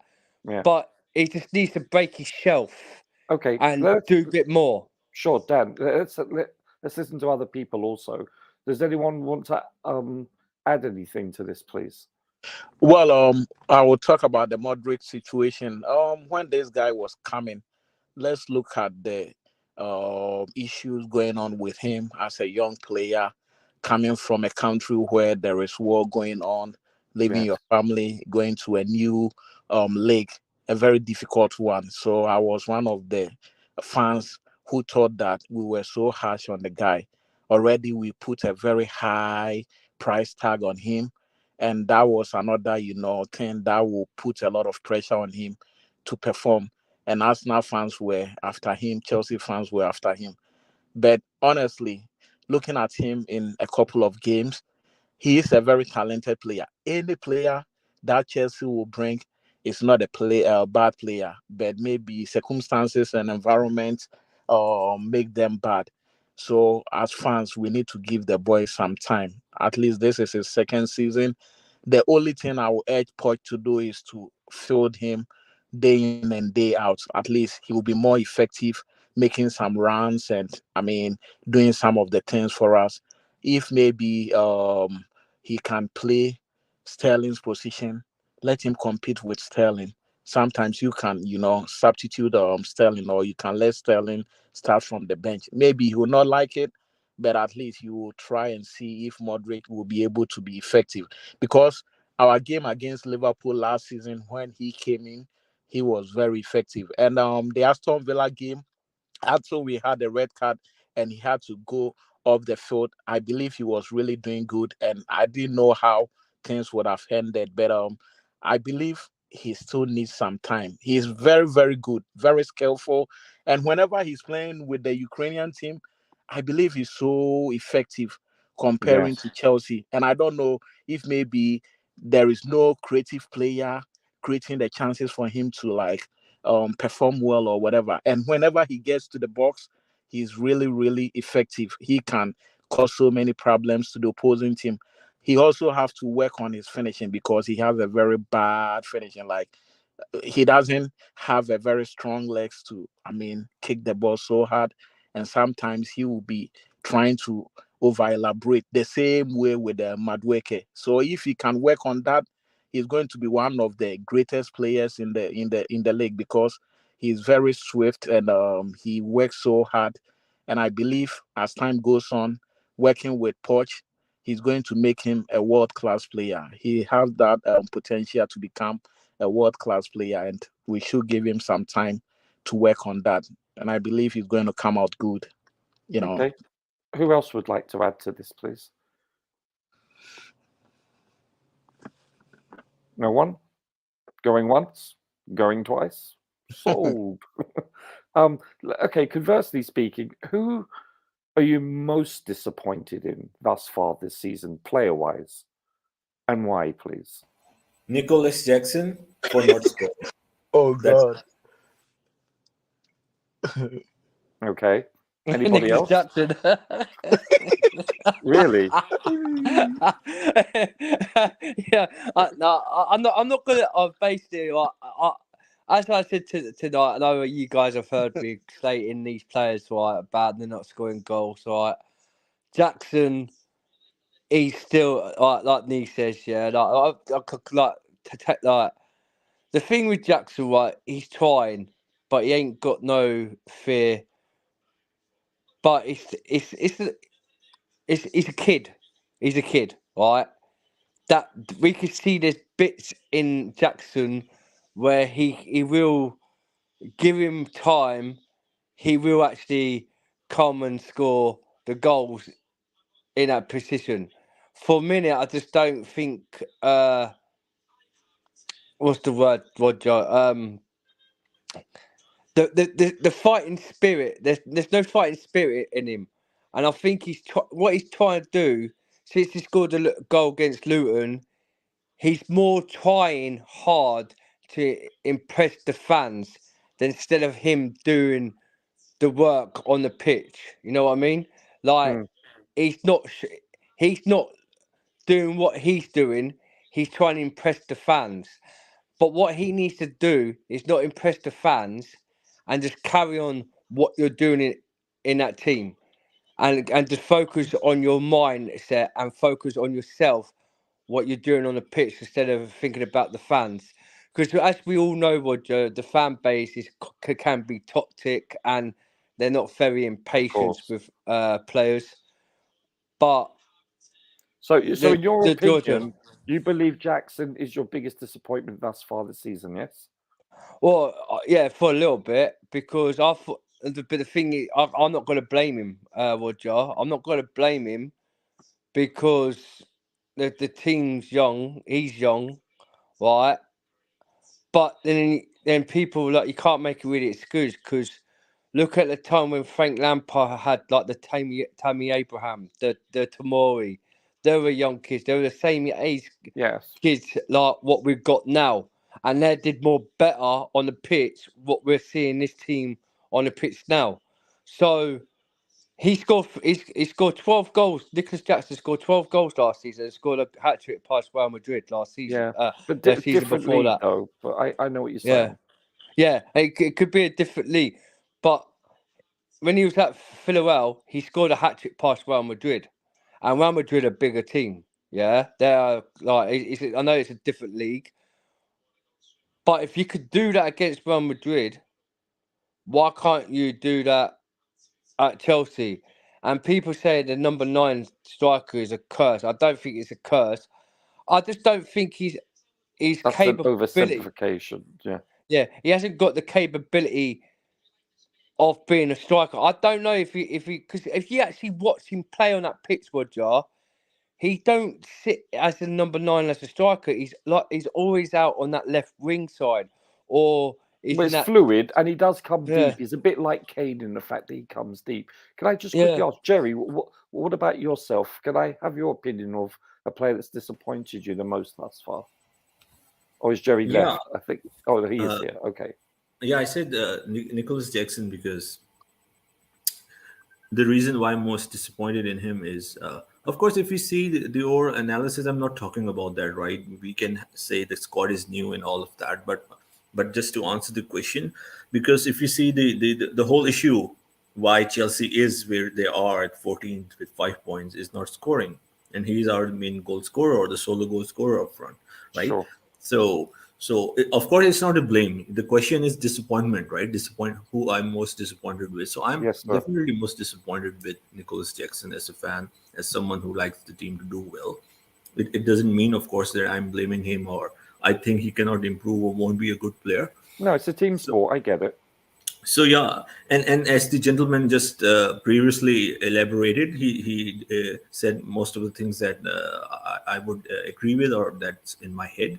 That he's taking the pressure of the fans. He wants to make them happy in a way, because I can see like he's a little bit like, he's of course young, and I don't see any maturity. He's too immature, and I think it has to do more with the psychological aspect, in my opinion, right? I could be wrong. More than the training, more than the ability, I think it's the psychological factor, and he has put himself on at the spot. No one has put him in this spot. Going on the social media, not once, not twice, I think 3 times, always talking about Drogba. It's all good, right? But he's saying it again and again. Before the Luton game, he said, I want to score the goal. I'll score the goal today. So, Roger, if we see these contacts, it's not helping the cause, right? And if we see his play, the overall play is good, right? Tracking back, connecting with the wings, this is good. But in the final third, the final touch, the final positioning, the coordination is completely off. It's awful. I think it has to do with him overthinking, overtrying, and that is why I am very disappointed in him. Okay, no, I get it. What about? Okay, I want to say something, and I don't have an agenda here, but I have an issue with Sterling for the fact that he's been so inconsistent. He's either playing at an elite level for 2 to 3 games, or he's playing at a level that only personifies ineptitude. The fact that his creativity, his lack of passing, he should have passed it earlier when he had the chance against Villa, for instance, and he didn't do so. His finishing has been erratic. His dribbling, I think, for a person that's senior, one of the most senior people in the outfield, I think he needs to lead by greater examples in that regard. It's just that the lack of continuity, the inconsistency, I find it very frustrating. Does anyone wish to comment on that? Or yeah, he could be another player, yeah. Because he started well again, right, in the first 2-3 games, Luton, and we were all like, wow, he's back, right? So your point is correct. If you take into the consideration, as you said, the experience. So this could be even more disappointing factor that Sterling is not performing. And the chance that he missed against Emi Martinez was, I don't know, I don't have words. I was really disappointed. The 1v1, two things, two instances. One 1v1 situation, he took so long, right? He didn't attempt the goal until it was too late. And another instance when he could have passed to Jackson. And everything you said about his range, his decision making and how he's taking on the players, I totally agree with that. So yeah, but for me, I just said Jackson because we are not scoring goals. That was the reason. Sure. But you're correct. Your reason and agreement is also completely valid and it's legitimate. It probably holds more value because he's a seasoned campaigner, and definitely like he's not helping the cause right now.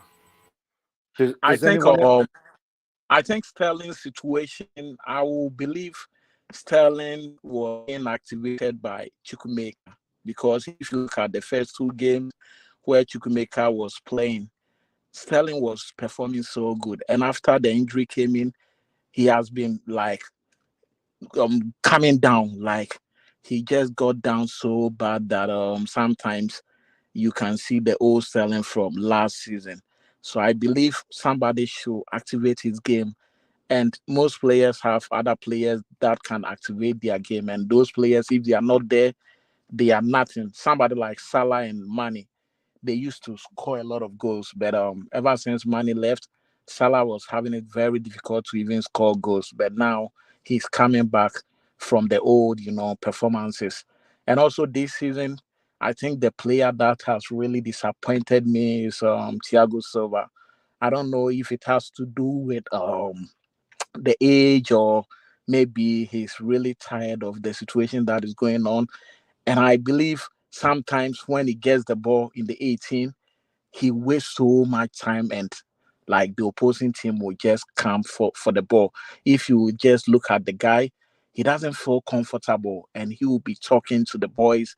Like, it so baffles my mind that an experienced player like that should be able to organize the back, because some of the goals that we concede, if he organized the boys very well, I believe we could have avoided some of the goals. And look at the goal Aston Villa used to score us. He was so deep and he couldn't, organize the back, and they utilized the chance that they got. So I believe for Thiago Silva, maybe it's about time we can pair maybe Disasi and Cowell in the middle. Then other players will play at the flanks and see if it's going to work out, because I believe his performance is, going down too quick, and probably it has to do with his age. I stand to be corrected, but I believe he's an experienced player. I highly respect him as a player with a whole lot of, experience. But at this point, reality is kicking in, and I believe it's about time we can let him sit on a bench and come in gradually, because if we continue to use him, probably he might be the cause of our downfall. And I believe there are some young players out there who can take over from him, and maybe he can also help them during training session and other things. But if we should rely on him throughout the season, we might be in trouble, because right now he's about 39 years, and they really have to look at the whole situation and make sure that they help him out. Without him giving us a lot of problems and causing a lot of, errors and all kind of things that will affect the team. So I believe so far he is somebody who has really disappointed me, and he's the only experienced player within the squad. So sometimes he has to talk to the boys and make sure he gives them that confidence. But if he is not doing that, obviously it's going to affect the whole team, and will continue to concede unnecessary goals, and will continue to lose the game. He has to psych them up, because he has seen it all: World Cup, Champions League, everything. So even when the team is down, he should be able to voice out. And I don't know the reason why the armband was not given to him and it has been given to Gallagher, because Gallagher to me is a good player, but I don't think he's a leader to lead the team. You need a player who will talk to the boys. You don't have to yell at them. You need to talk to them, give them that confidence. Gallagher, I don't see him doing that. But if you look at all the Chelsea captains over the years, Dan Wise, John Terry, Frank Lampard, and even Didier Drogba and all those people, they were, talking to the teammates. If they are down, you need somebody out there who will give them that confidence. And if the captain ban was not given to Thiago Silva, it's very strange. He could have been made the general captain, not necessarily the captain of the team. General captain will oversee all the other captains, both the real captain and the assistant. So whenever the two of them are not there, he will take the armband and take things by himself. But it seems they've given that authority to Gallagher. And Gallagher doesn't even communicate with the other players. And it's very strange. At this time, we need some leader who will be doing that. And I think Thiago Silva should be the right person to do that. But he's not doing them lately. He always gets annoyed with some of the boys. And I think it's rather unfortunate. He has to turn things around and make sure he helps the young ones, because everybody is looking up to him and he doesn't have to put up that kind of behavior. And I believe he can also help the boys as we move on. Yeah, Roger, I don't know if you've covered everything. That is a good one there from my brother, Cardozo. I appreciate you, brother, for finding the time to join. It looks like the evenings are a very convenient time for you. But Roger, I don't know if you've covered everything. No, pretty much. I wanted to talk about the goalkeeper Yeah, you situation. Go ahead if you're still here. It's Yeah. your show now. No, not at all, caller. No, no. Here's why I'm saying that you can just leave whenever you're done. I'll just shut it down when you guys are. Just go ahead. No. If you have something else you want to talk about. Yeah, I just wanted to. Well, defense to me has been an issue. There's been so many individual mistakes, which has led to us conceding. If you noticed, and those errors, and a lot of them have come from experienced players, which is most disconcerting. And we have to give some leeway to Sanchez because he is brand spanking new at this club. So we have to be fair. But I'll be honest with you, I was a bit disappointed with the last game to concede that goal. You can say realistically, excuse me, I apologize, that we have lost the games that we have lost. You can honestly say that we deserve to draw at the very least, not just because of possession. I don't really care about that, but all the other relevant statistics like XG and so forth. And for us to concede these goals, we concentrate so much on our lack of scoring where we're not clinical. But I think we also need to look at our defense or lack thereof, because we shouldn't be conceding some of these goals. And that's been, to me at least, equally as worrisome. That's what I wanted to say. What does everyone think about that?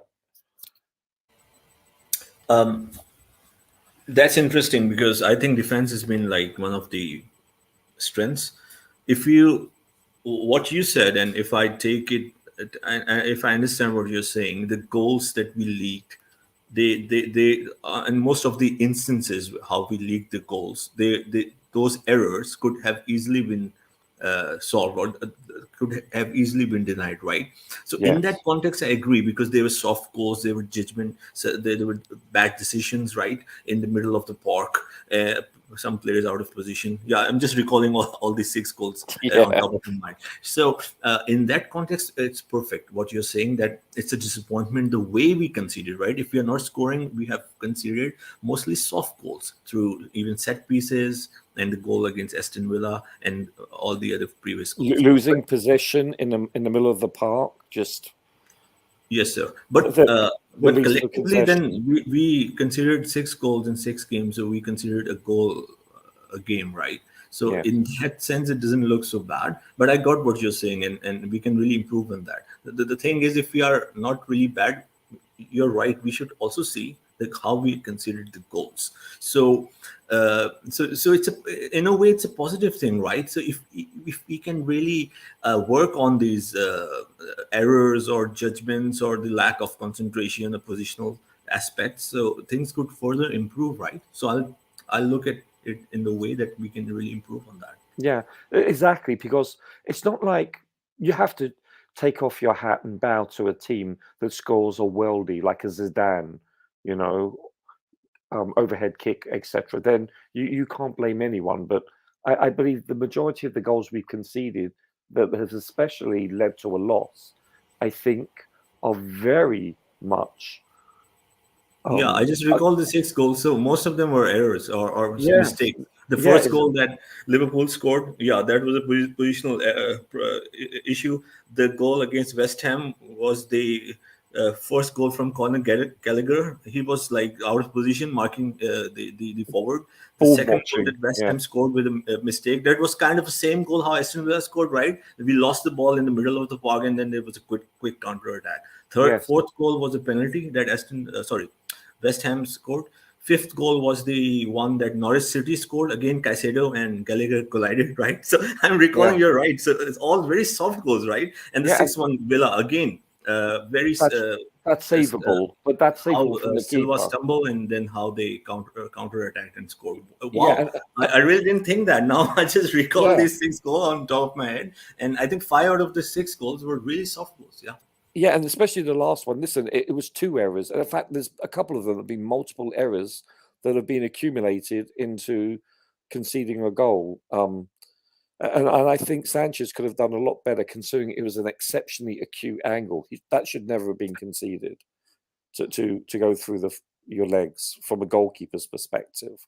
And so that's what I'm saying. As much as we spend so much time analysing and critiquing being ineffectual by not being clinical, I think we conversely also need to look at how we're conceding goals.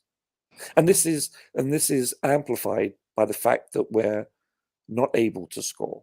Like if we're winning 3-1, 4-1, but we're conceding by these errors, then that will be very much overlooked. But considering that these are it's a fine line, both the goals being that we are conceding and the goals that we are not scoring. Like, to be honest, I'm asking you this question because you can really analyze it more beautifully, to the real issues. So the way we just address this decision issue, so overall 90 minutes of the game, right? I'm taking a different look. So we are more or less in control, and then there are instances, right? This is what it is telling me, what we have pointed out, that we are generally in control of the game, and then there are some instances, just a couple of seconds here and there, that we lose the momentum or the position, or all these things that we discuss, and when we concede a goal. So don't you think so? This could be sorted, like this will probably be sorted out sooner. So this is, in a way, we can expect Chelsea to do well. Then this is telling me that.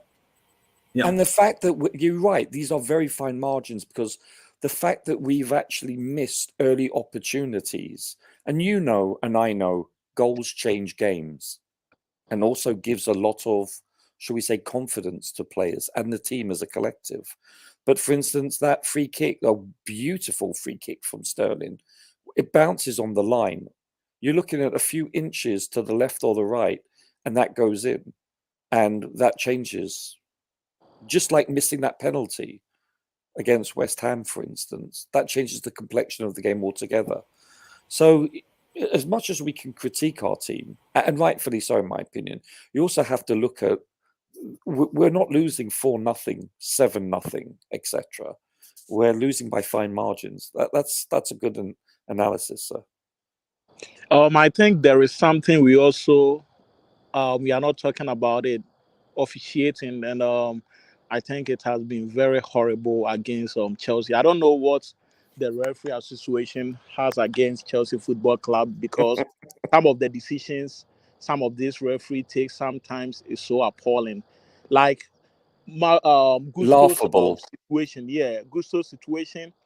Honestly, I believe it wasn't an intentional. So a yellow card could have been something, fair. But the moment he gave the guy red card, it changed the whole game all of a sudden. So I believe we also have to look at the officiating that normally we experience. The decisions are too bad. It normally go against Chelsea, and I mean it's too bad. We can also look into that. That has been our, the refereeing hasn't helped us. You're right. And if you look at that instance with Gusto, and I've watched it maybe a dozen times. If you have a look when he's made contact with the ball and he has the ball, he was aiming the ball. But have a look at the actual player's foot that he makes contact with. His foot is going forward also. So you're having two players' feet, colliding with each other, not just one going into the other. They're both going forward. Exactly. Now, true, he should not have left both of his feet off the ground. I agree. However, I thought, listen, I've heard pundits that are professional players have said that was a very soft red card. So, yeah, and then you look at Cucurella. I don't mind referees making mistakes, but when VAR doesn't catch it or point them out, that's where I have an issue. Because listen, being a referee or linesman, it's really, really hard. It's not easy at all. In fact, not just football, in virtually every sport, it's very hard to do. Because these players nowadays, they're just such finely tuned athletes. The pace of the game, it's virtually impossible. So what do? We introduce technology, like like in tennis, you have the computer system that can verify whether a ball is touching the line or not, for instance, or rugby, etc., etc. Goal line technology, you've seen it in the World Cup. Frank Lampard scores and it's 3 feet behind the line and no one sees it. I have no problem with human error, but when you have the ability to have instant replay within virtually a nanosecond of this transpiring, and that's where I have an issue, because it's the inability, the ineptitude of the VAR officials, more so than the officials on the pitch. That's what I have a problem with. Big up. I just want to quickly say, fantastic show. I think it's a good test. I know I haven't spoken for most of it, but I'm sorry, sir. No, it's good. It's good to listen. Yeah, and, it was deliberate from Roger. It just doesn't like it. There was a question that someone might have wanted to ask me, but it's too late now. I have to leave. But thank you so much for having me again, and it's a good therapy session. I think it's good. So let's see what I think Coachella, you need to do more of this so that some of us. Yeah, this is what was the term I'm looking for. It's experimental, but I think it will work. It will work. I mean, yeah. So we are all experimenting like the coach. Look, let's not experiment. let me just say something very quick. I know, I get it. We've been here, done that. I already know about a lot of things that people are saying. I heard it last season under Potter. Give him time. He just got here. Blah blah blah blah. New players join the squad. So it's not as if this is news. We've heard these things before, and I agree. I'm not a supporter who is about. I'm not interested in instant success. In that way, obviously, it's good to succeed, and we're happy when we win. But I'm not somebody who wants Poch out. For example, I don't want Poch to get sacked because we haven't won in 6 games. We've only won 1 out of 6. That's just crazy, right? But I also don't want to just have this, hope that things will just turn around, just randomly. We have to see it on the pitch. It needs to. That next game against Brighton, we need to see some more things. Okay, create chances, keep creating the chances, maybe create more, and then from there, maybe somebody scores a goal. Wow, we can score a goal, and then who knows? Maybe we can start scoring each game, and then we dare to dream. Dare to dream. Maybe win a game. Wow, amazing. And then who knows? Maybe we can win a game or 2 in a row. Crazy, I know, but you never know. It might happen. Right, so baby steps. We're not worried about relegation. It's not going to happen. I believe we can turn it around. I really believe in Poch. I think he can do it. I believe we have some very talented players, so I'm not worried about that. But I just, if we keep losing and losing and losing, it's not going to. It's not going to go well. So just figure out a way. Even if you have to pack the bus, just stop losing games. We're not bad defensively, but we're not great defensively. And I would swap being good defensively for being able to score a goal. Because outscoring teams is a better scenario than losing 1-0 every other game and not being able to score. We need to stop the bleeding. Yeah. Yeah. If you can keep a clean sheet, you don't lose, which is good. But we've already had 1 or 2 draws. So we know how to not lose, and we haven't considered that many goals. So we're not like completely terrible defensively. But if you don't score, you will definitely not win. It's not possible. So we have to find out how to score goals. That's the only way. We can rely on own goals. I was going to say that. No, but I remember a game in the Champions League where Liverpool won 1-0 and the other team scored an own goal. It can happen, but if we're relying on own goals, then yeah. I'm just being a wise guy. Yeah. No, but you're right. You're right. Even own goals, like I remember teams have done it to us, I'm sure, many times. Chelsea conceded an own goal. Next thing you know, we're struggling. We can't create any chances. We lose 1-0. I'm sure that's happened at least a few times recently. It's our MO. Yeah. Yeah. So look, I believe we can do it. I'm not going to say we will, And I hope we do. Of course, if I wasn't, invested, I wouldn't bother. I wouldn't be on this stream. I won't be on any of the other previous streams today. So I just wanted to leave with that comment, my final comment. Thank you so much for having me again. Much love. Yeah, big up.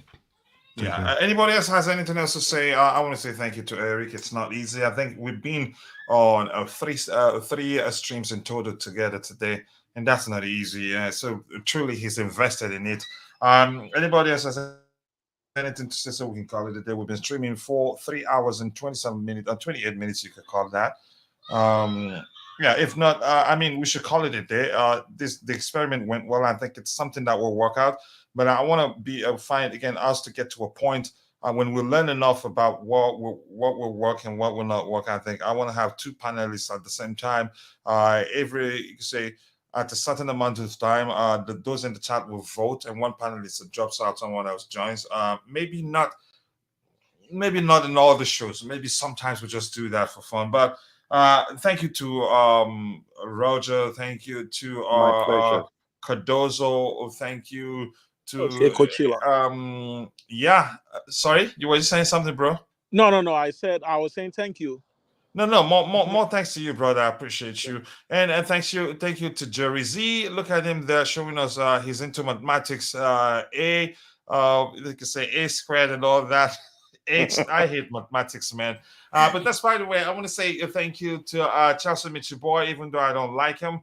And hey boy, holy boy Wheezy, nice to see you. Constantine Dante, lateness is greatness, but always nice to see you. And also we have Peter Pan, lateness is greatness. Even top managers like Guardiola, Jose, Ferguson play players in their natural position. I guess you can lead with that argument. Viewership been down, coach. You could, especially for a new show. Yep, it's usually like that once the transfer window shuts. And also, if Chelsea aren't doing well, people are not too enthusiastic and not too eager to join show. So it's not new. It's something I know with experience. It will go. It's been like that even. It's the same for even the biggest accounts. They're not getting as much as they used to get. And we're not there yet. We're not big account yet. Great show. Thank you, Metaphys Doom. I hope to see you in the next episode. I think the experiment show is something we should continue to do. I don't like you either, coach. Just go away. You go away first. Again, apologies if I miss your name. See you guys next time. God bless us all, and bye. I'm avoiding playing the sound because this is connected to Facebook, and Facebook usually I get in trouble for copyright issues until I speak with them to let them know that it's a copyright-free music or one we're paying for, so they don't delete the videos or shut down the Facebook page before letting me know. So thank you guys. See you guys next time during the Blue Morning show tomorrow, which will be the prediction show for the game against Brighton. See you guys next time. God bless us all, and bye. Good night. Good night, bro.